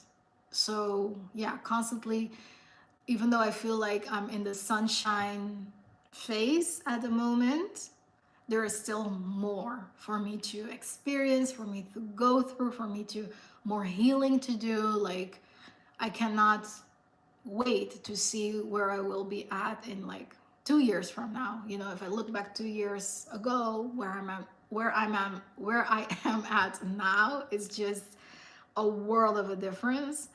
But imagine even 2 years from now, where would I be? Hopefully married, of course. Let's just let's just put that into the universe. Married, maybe a baby on the way. Probably in America. Let's see. But yeah, it makes me just so excited to, look into the future. If you look at how depressed I was and how optimistic I am about life now, God is good. All right, let me see. Okay, let me get to a couple of these questions. I think There is an intruder in the chat, but we that means we're doing something good, I guess. Okay. Maggie, yes, nutrition is the whole cycle of. Let me see. Time on emotional. Yeah, I did emotionally eating as well. That's something that I also had to break, like break that cycle, because I've always been someone who self-soothed. I was doing self-soothing with food. Um, and I even made a menu. I remember doing this because I was like, I want to break this. I made a menu, a self-soothing menu. So things that I can do to self-soothe, because I do believe that we have to self-soothe ourselves whenever we're going through stuff. But things that I can do that does not include food. Because I felt like whenever I was super happy or very sad, well, very happy, I would want to reward myself with food. Very sad, I wanted to treat myself to something to make myself feel better. So yeah, either way, I was self-soothing with food. So that's something I had to break. I'm still working on that. It's not easy, but it's way, way, way better now. But yeah, it's a tricky one. It's a tricky one that I'm struggling with, if I'm completely open with you guys. Okay, Trina Smiles says, what is it with brothers? I had to care for my mom even though I'm the youngest. Same. Some brothers they be grown boys. Grown boys. So it is what it is. But yeah, it's a shame. Okay. Antrell says, begin there for family is a tricky thing because you have to have boundaries. Yes, you do. Yeah. And holding up the boundaries is the most difficult thing, because you can have boundaries, but when you're in the moment and you don't respect your own boundaries, or you don't uphold them, it's a struggle sometimes. Okay, I'm super glad that you guys are enjoying. You have my attention till the the U.S. Open men's final starts. Okay, let me wrap up because football season is starting today as well, so we gotta wrap this up. Yes, building that relationship with God will have feeling more comfortable with life. Yeah, it feels like you have, like, I don't know, like it makes me feel more grounded. That's the effect it has on me. And Mom is chiming in, Mir is chiming in. I love it. I love the chat is very active today, so I love it. Kay, eyebrow products. The eyebrow product that I use is Westman Atelier brow pencil. That's the only product that I use. SS, same. I lost 15 pounds as it was part of letting go of grief, part of the transformation. Yes, I lost some weight too, but that's mainly because the nutrition part that I mentioned before, I started eating way cleaner, more organic food, more whole foods. I started incorporating fasting into my routine. I do, like, at the beginning of the year, I did almost 3-day fast. Now I do a 24-hour fast every month. I follow the Fast Like a Girl lady. She has very good tips. And I threw my weight, my scale. I threw it away, so I don't I don't weigh myself. I haven't weighed myself in 2 years. So I know that I lost some weight because a lot of you guys tell me. I also see it in on my videos and stuff. But my clothes as well. But I don't have a goal per se. I don't do it for the number. I just do it because I feel better. I look better. That's really the motivation that I need. Okay, let's see what make Margie. I'll get to the question in the spin. We'll get to it.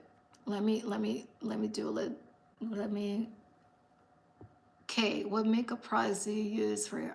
Okay, I just answered that.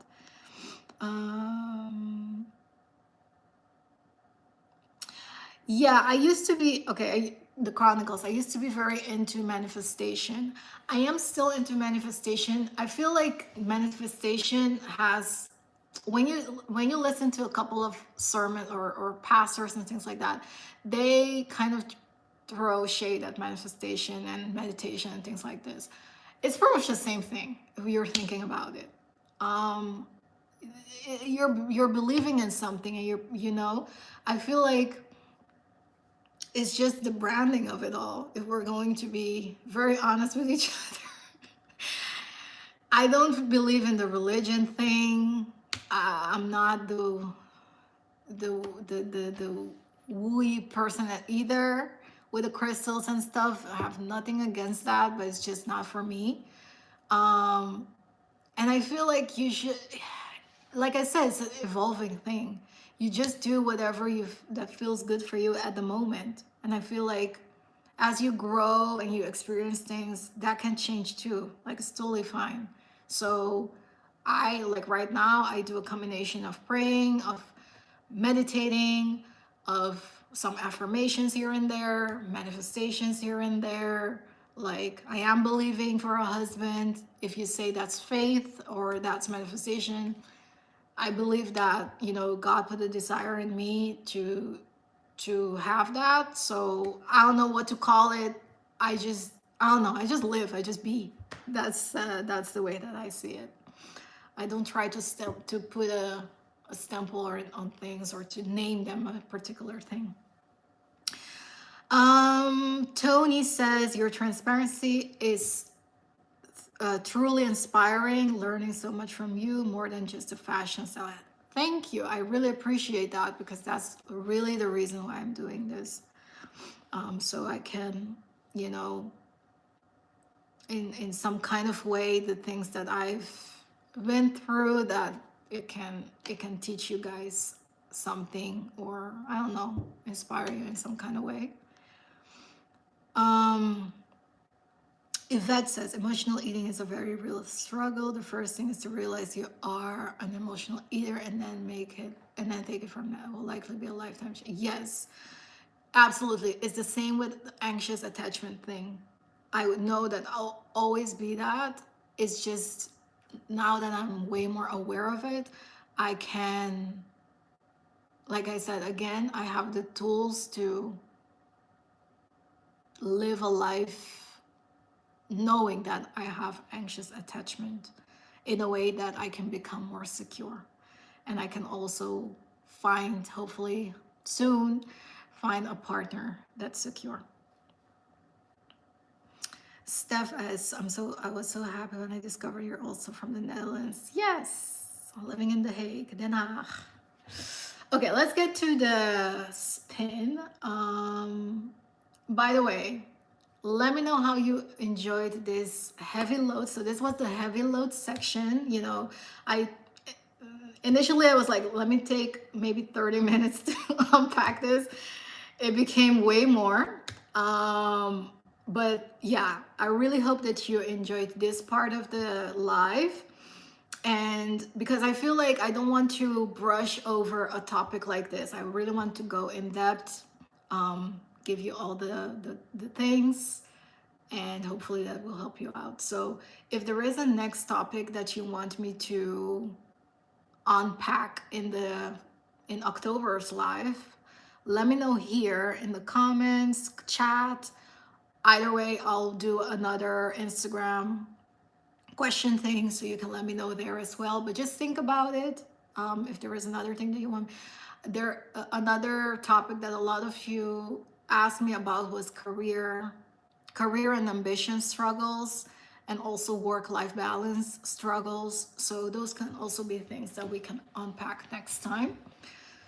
And you can also send me a DM with a voice note.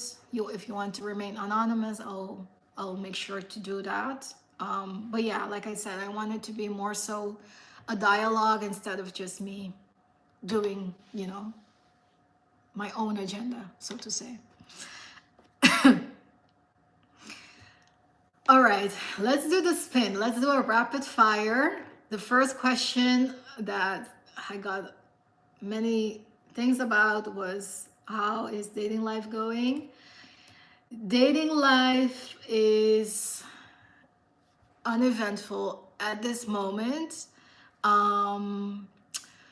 Recently, so I was talking to this guy, and I think I posted on my Instagram that it was last week, I needed some time to process the grief, because like I said, I feel like heartbreak is almost, I can't say is as intense. The intensity of the feeling ranges, right? But I feel like it's that same kind of feeling though. Like, I was talking to this dude for 2 months almost, and I felt like this is the one, right? Last time that I mentioned this, I really felt like this is the one. There were so many things. I mean, of course, you can't know that for sure yet, especially in this case, because I haven't seen him in person. But I feel like the more I keep healing, like I've been talking about, the more I keep experiencing stuff, I have a much better understanding of the things that I'm looking for. So my whole dating life, that's why it's uneventful at this moment, because I'm dating very intentionally. If I'm going to entertain a conversation with someone, it's because I see potential of it becoming something. I'm not going to invest time, effort into something that I don't see, that it can go somewhere. So just the mere fact that we were talking for almost 2 months, even though there was like a brief interlude in that, daily conversations, things like that, I felt like, okay, this is someone that can become something. And then it became a point that we were like, okay, so when are we going to see each other, make this get to the next step? I felt like, so he was like, he doesn't want to do long distance. And I felt and this was communicated to me through text message. When I read the text message, my heart literally dropped. It like broke. I felt the shatters. It was all the way shattered. I was like, oh my God, like, oh, it was painful. It was very painful. And it was so crazy to me, because I'm like, why am I feeling this intense of a heartbreak for someone that I haven't even met yet?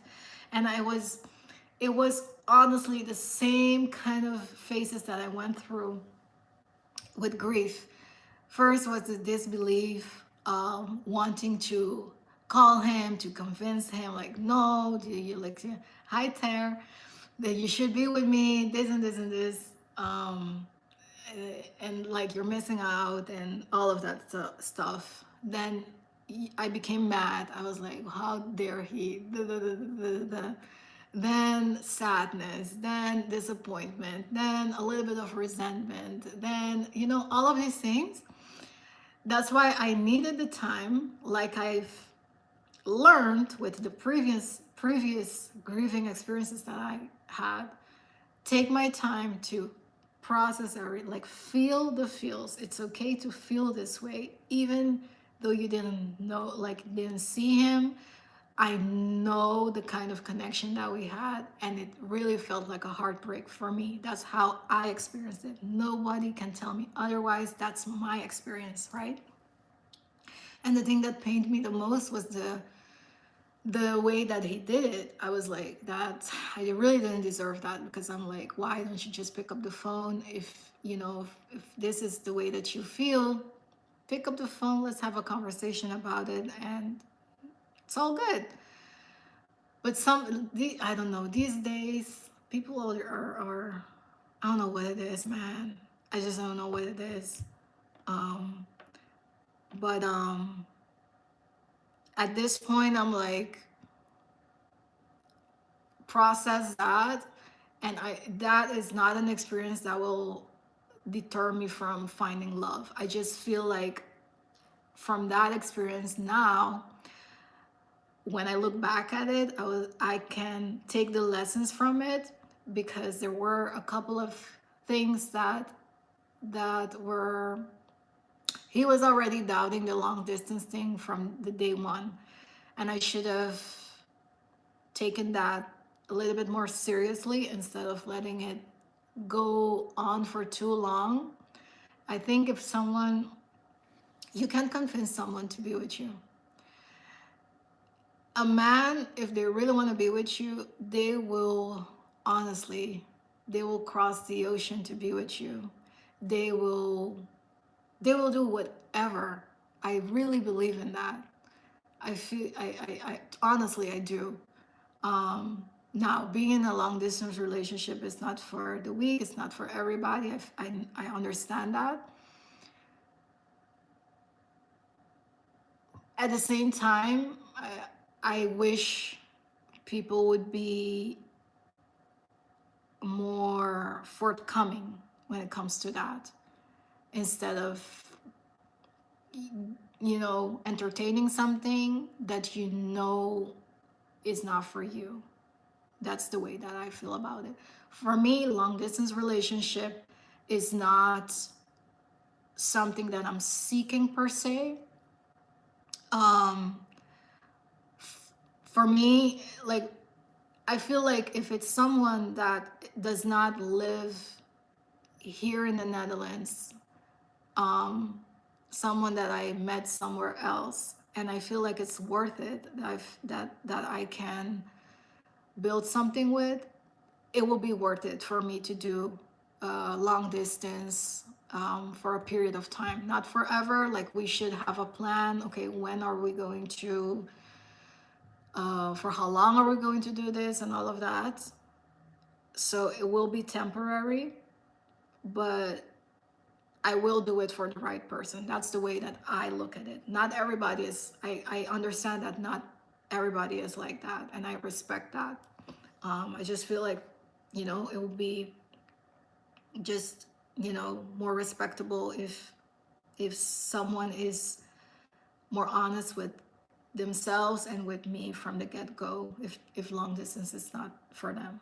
That's, yeah, that's my 2 cents on that. But so yeah, at this moment, uneventful, but we're going to New York City next week, so who knows?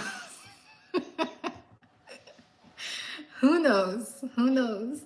Let's see. I'm open and ready, and yeah, like I said, it will happen. Like, I feel like I'm a step closer. I feel like now even realizing every experience just gives me just an extra, I don't know, an extra nugget of information, of information that teaches me something that I needed to work on myself. Like, I don't blame the other person. I look at what could I do differently next time.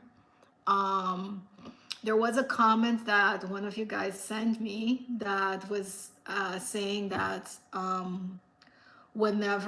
every time I'm at the point of getting to know someone, it ends. And this feels very harsh, but it's something that I needed to hear, is that you attract what you are. So if you are attracting these kinds of people time after time after time, you're doing the same mistake, then you need to look internally. So one thing that I'm glad that I see the progress in the type of people that I'm attracting. So even though this didn't work out, there are so many great qualities in this man that I was like, oh my God, the fact that I attracted him says something about the growth that I've been through, that I'm going through. Like, to attract someone who has these great qualities, even though he doesn't have everything, we're not there yet. But that means that I need a couple of more things to work on. So that's the way that I look at it. It's just a matter of time. It's going to happen. And there is still some tweaking here and there that I have to do.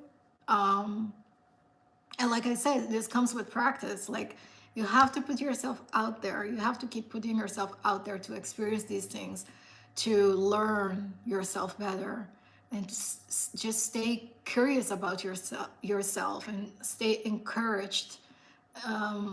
I allowed myself to feel the feels and to be sad and all of that, but then I picked myself back up, and then okay, let's go. Like, let's see what's next. That's the way that I look at it. And I'm not saying to be a hoe and go around hoeing. I don't, if that's you, you do you. I don't go around sleeping with people. you know However, sometimes emotional intimacy is even worse. And that makes it even more painful. But I do put myself out there if I feel like, it's that kind of energy that I'm getting from the other person.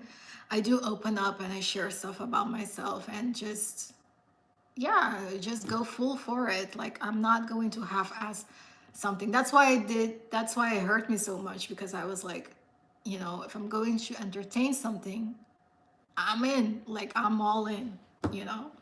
That's my approach. Maybe it's not for everybody, but that's the way that I look at it. Okay, let's do a couple of quick ones.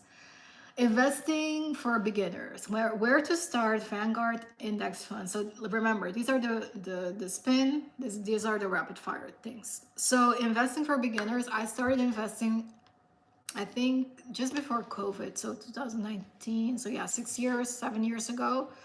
And here in the Netherlands, there is a great podcast called Jon Beleggen, that I followed. They give really good tips for people that are starting out.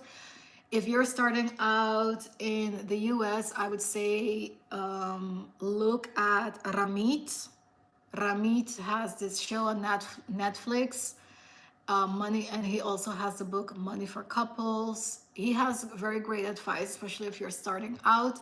I feel like his information is very easy to digest. So I would say, yeah, look at him. But yeah, I started with index funds. I do have a couple of stocks as well, but index funds are the route that I chose to do. And I recently also started a Roth IRA, just for extra cushioning when I retire. This can also be a topic that we can expand more on. I'm not a financial person by any means, but I do consider myself somewhat financial literate, and I also have interest in this topic, and I want to keep learning more. So yeah, let me know if we should expand on this next time. Okay, what are you looking forward to this fall? Obviously, New York next week. I am also going to put Invisalign in October. Really looking forward to that. I've been wanting to do Invisalign for the longest time. And I was like, you know what? I'm just going to do it. I got the house money. I was like, okay, let me buy a house. let me get a watch and then let me fix my teeth. I don't know. I feel like I don't want to put all of my money into material things. I also want to invest in myself. And yeah, just my teeth are is something that I've been wanting to do for the longest time.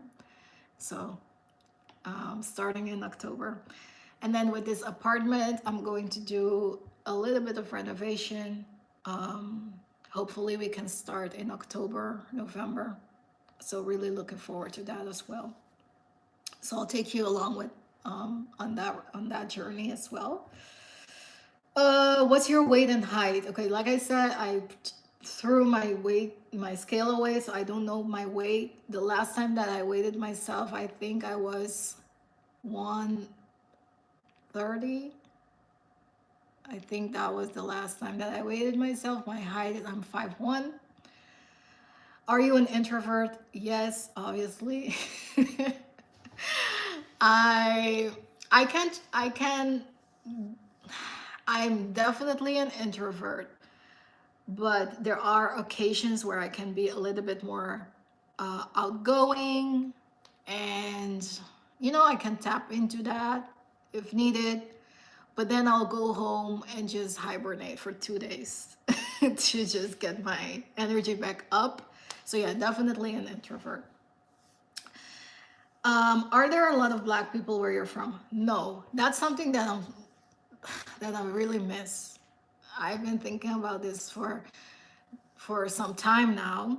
Also thinking about reasons why I'm attracted to African Americans, the reasons why I'm contemplating moving to America, just different things that I'm like I said, I'm very intentional about things that I'm doing.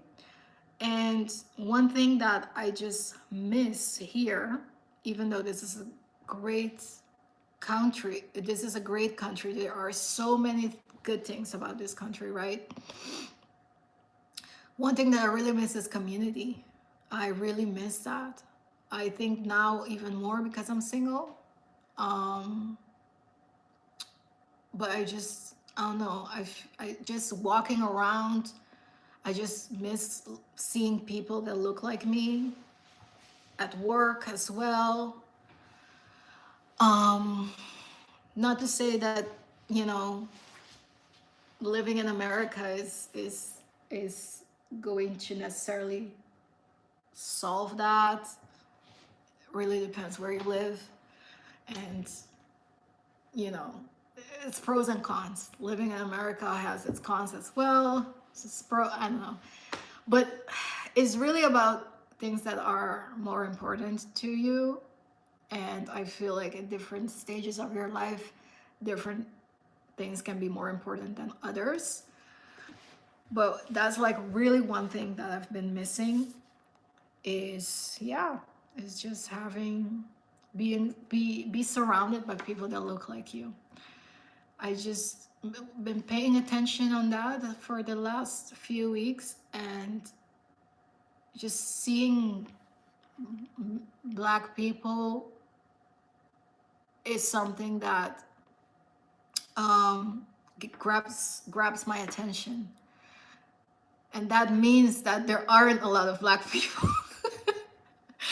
So it's like, yeah, I don't know, maybe I have to, yeah, I'm not moving here. I'm not moving to another. I just bought this place. I'm not moving. If I move, I'm moving to a different country. I'm not moving in the Netherlands for now, at least. No.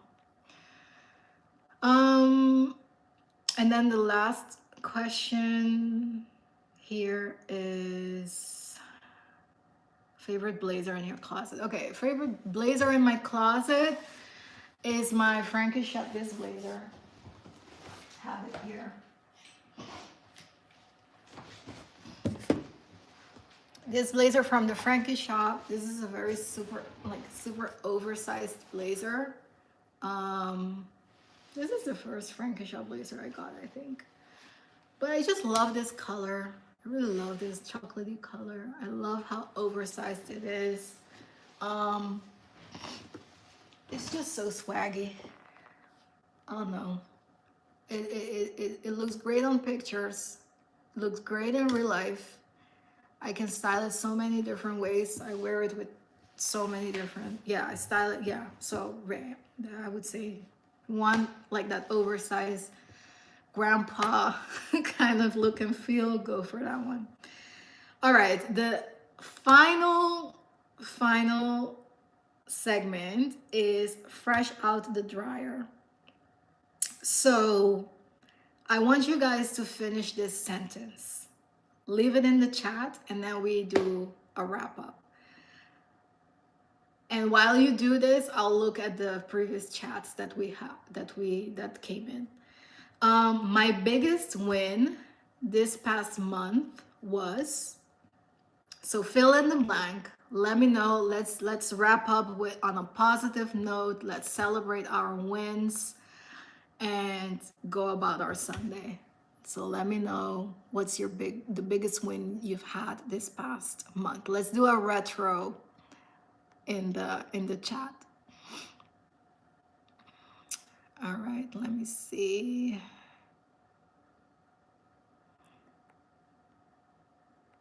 Yvette says, I love the heavy load. Keep it up. This is definitely not a topic one should rush through. Yeah, I agree. So I'm glad that you loved it. More about career and God would be nice. Okay, I'll write that down. God and career. Christianity. So I've been to church a couple times, but the churches here are just not it. I'm sorry. It's just not it. So I've been watching online services from Union Church. I really love that pastor, Stephen Chandler. I love him because he's funny, he's entertaining, and also the messages they're so good. They're uplifting, but at the same time, it's like, I don't know, it's insightful. Like today, he was talking about friendship. Such an important message that you don't often hear in church. So his messages are so relatable. I really hope that I get to go to a live service one day, if I'm ever in the I think he's in the DMV area. And another pastor or bishop, he's a bishop. I've been consuming his messages on YouTube is R.C. Blakes. He gives relationship advice. And it's so, first of all, his voice is so soothing. The way that he speaks and just conveys a message is I just receive it because I can feel that it comes from such a great positive space, and very practical stuff. He repeats himself a lot, but there is so much power in repetition. So I love listening to his videos. And that also helped me to understand that what I want in a man is a little bit more conservative than I initially thought I wanted. So yeah, that was interesting. I thought that's if you are someone who's maybe struggling or wanting to find love and things like that, give him a listen, because he gives very good insight, some insight that really was very confrontational for me, that I really had to look at myself, look into the mirror, look at things that I was allowing, and work on myself in that way. Margie, okay, topic for the next session: finances, budgeting as a single woman. Okay, budgeting. I think budgeting is something that I can really expand on. I've been tweaking here and there, so I can definitely going more in depth about that. Beauty hack: would you ever do lives where your audience can dial in? Absolutely. The second live that I did through StreamYard, because that was the whole point. I wanted you guys to dial in so we can have like, I want it to be like a radio thing. Like you can dial in, hop on the line, and we can have a discussion, or you can say like your question, things like that. So, beauty hack. If you want to do this with me next time, DM me on Instagram and we can do it. I would love that, because then it becomes, a segment. We can do this last part, the fresh out the dryer part. We can actually do that a segment where you guys can dial in, and yeah, we make it a little bit more engaging and a two-way street that way. So yeah, absolutely. All right.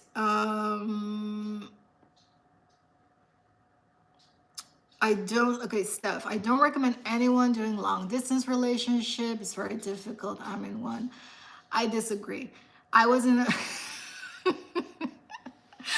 no, I feel you, but I disagree. I do think it's not for the weak, but I do think that it can work. Definitely, if you are for each other, you can make it work. Not forever, but definitely I would say, if like, also like if you are at a particular age, you kind of know in the first month if this is going to be something you want to keep investing in or not. So at that point, I would say between the first and the third month, you made plans to see each other a couple of times.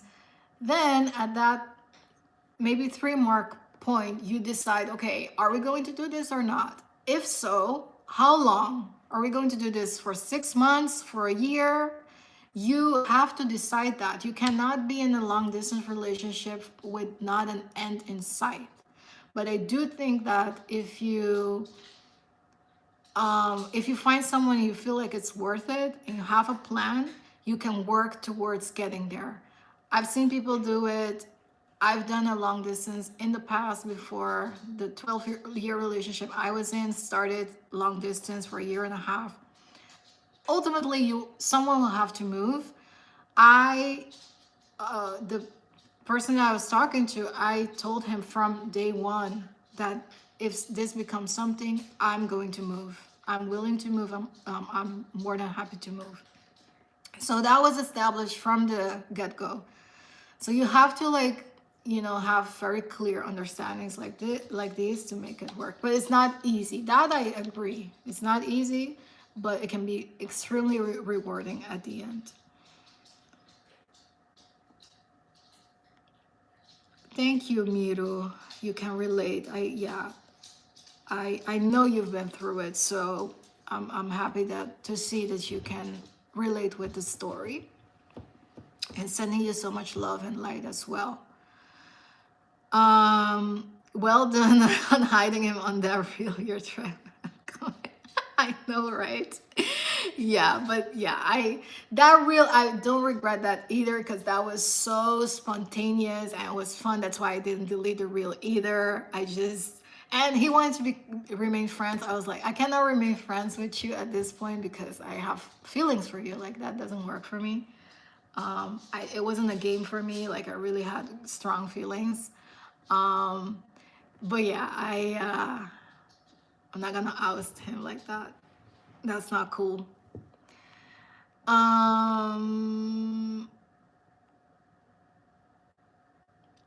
Okay, other ideas: how to have difficult conversations with friends, family, how to live life on your terms. Like, okay, let me screenshot this so I don't forget.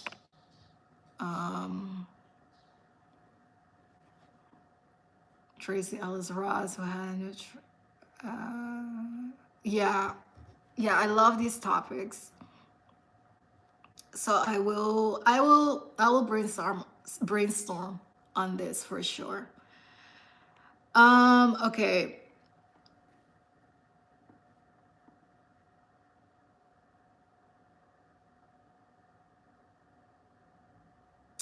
Yeah. It's sad when someone doesn't want to fight for you. Um, it's not, maybe fight is not, I would say pursue you. I feel like a man that really wants you, he will pursue you. There will be no doubts. There will, it will be so crystal clear. You don't have to guess. That's really what I believe.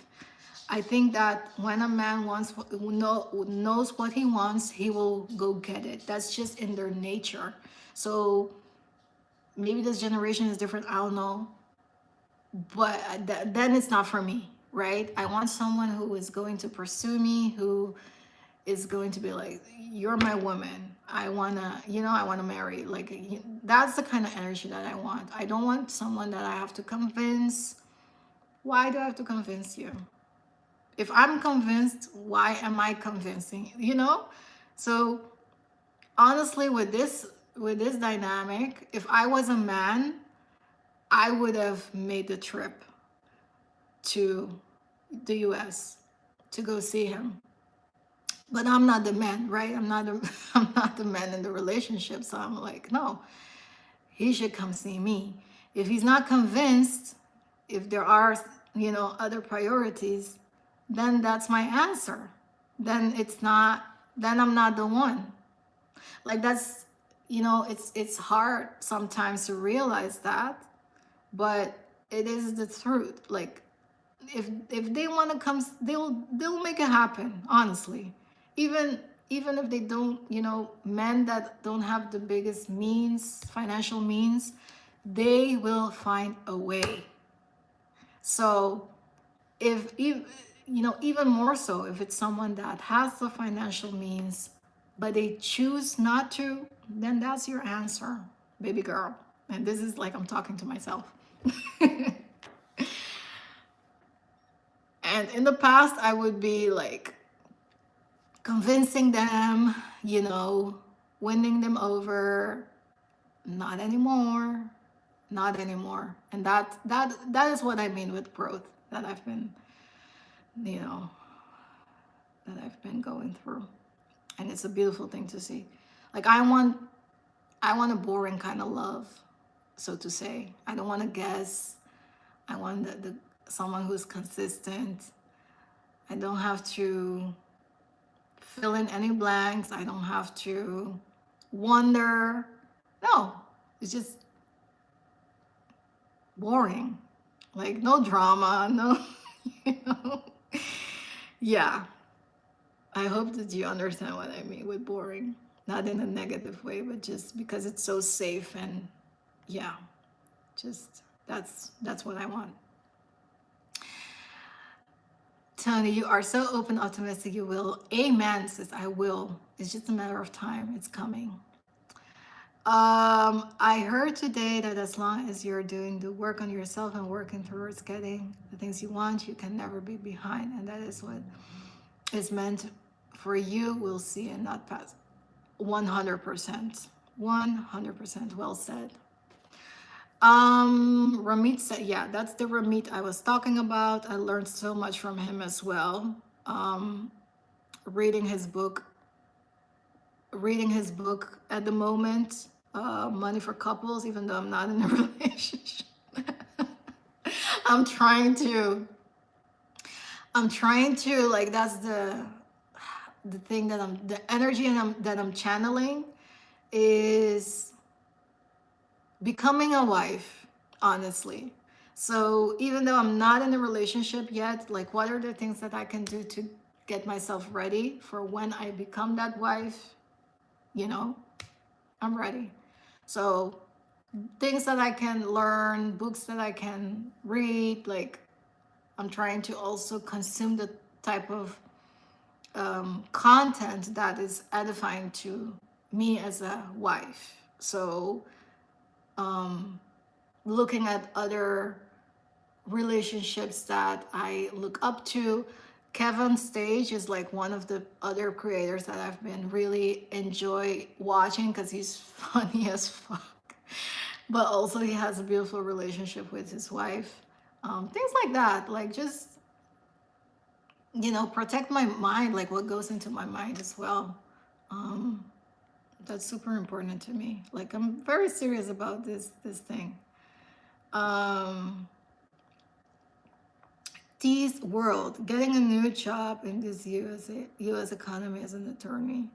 Did you? Wow, congratulations. That's amazing.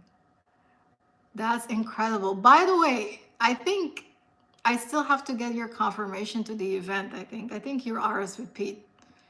So make sure you check your email. But that's incredible. That's a big, big, big win. Because I read that there are, what was it, 350,000 Black women that got fired from U.S. government jobs or something like that. So there is something going on. So I'm very happy for you, girl. Okay, Maggie, my biggest win this past month was I was consistent with going back to the gym and I love it. I also got a new job. Congratulations. Oh, I love this. And I'm happy that you know, the consistency is something, I would say just baby steps, right? That's what has been working for me. Like some days I don't feel like working out. And I'm like, let me just do 20 minutes. I work out at home. So I'm like, let me just do 20 minutes. And then once I get going, I'll make it 30 minutes. Sometimes I'll even make it, 45 minutes. I'll even go an hour sometimes. So it's just about the consistency to build that routine. So I'm so proud of you and congratulations on that big win. Oh, thank you so much for the super chat. I love it. Thank you so much for that super chat. Um, Let me see. Naiza, my win, consistency with my workout and detachment about a lot of things. I love that. Another consistency with the workout. And yeah, it's shedding season. And this is like our transitional year. So I love that.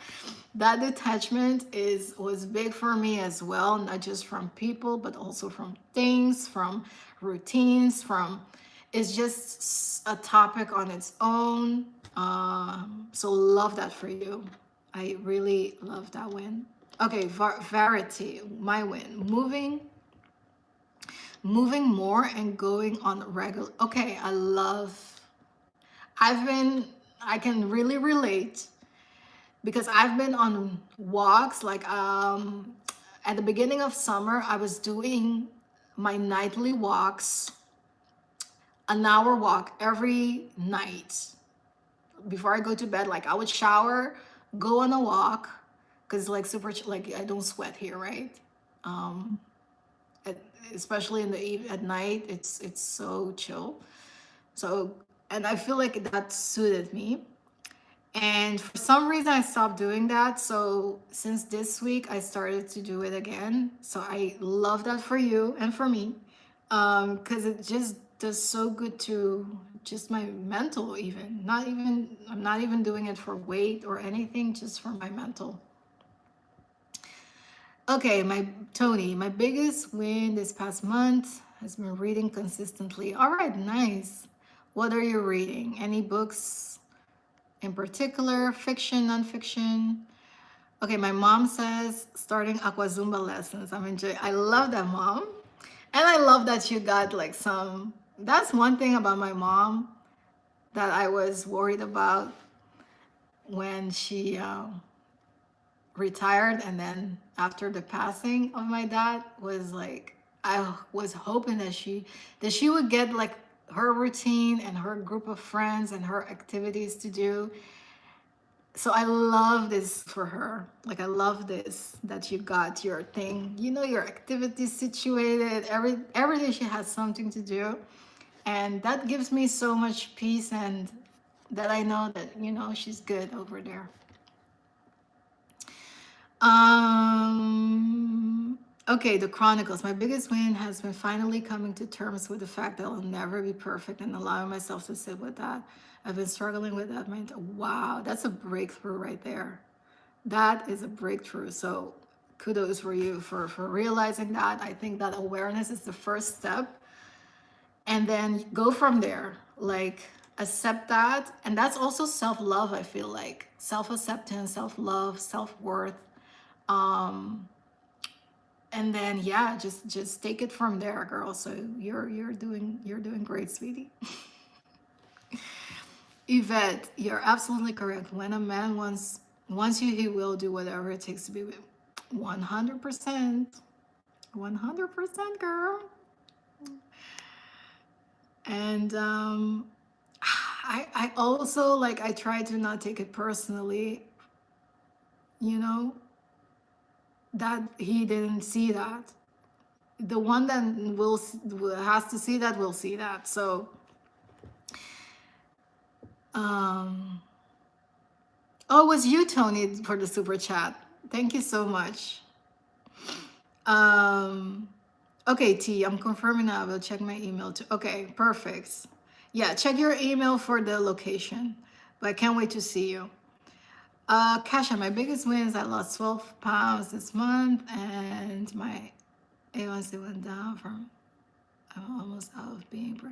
Oh, wow. That's a big win, girl. I love that. Well, congratulations. And I hope that you feel better as well.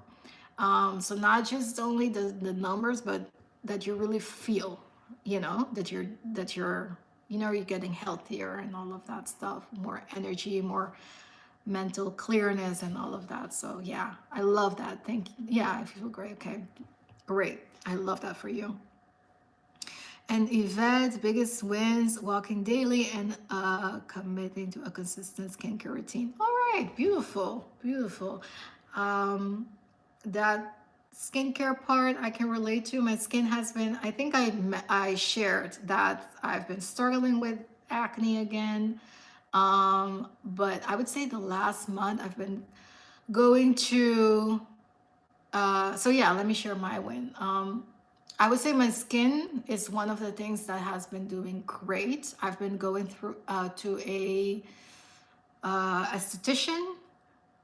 She gave me a couple products which have been really working for me. So scarring has died down a bit.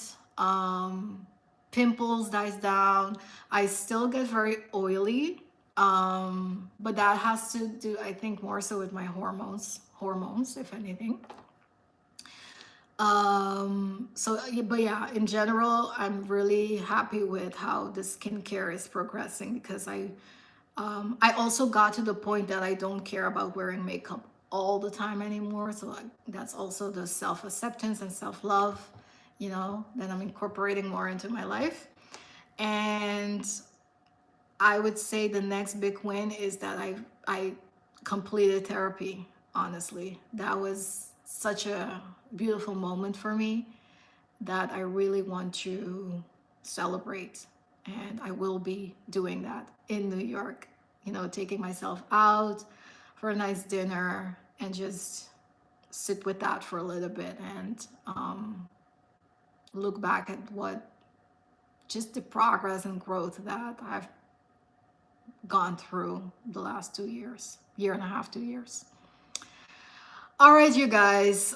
Okay, Miro, let me see real quick. I met this incredible guy at a time when I wasn't even thinking about meeting someone. Keep living your life fully, love yourself, and keep asking for what you want. I will. Amen. I love that. I'm very happy for you, because I know the struggle has been real. So I'm really happy to hear that. All right. Thank you so much for tuning in. I really enjoyed it. I really look forward to these lives. So I really hope that you guys enjoyed it. And yeah, I'll see you in October. Let me know if you guys want to do the dial-in thing. Then we can definitely make that happen. But enjoy your Sunday. It's football Sunday for any of you who are going to watch. I think I'm going to watch a game, just to get into the American spirits. But yeah, have a blessed week, a great week, And I can't wait to see some of you next week. Like, that's crazy. So, mwah. Love you guys. Bye.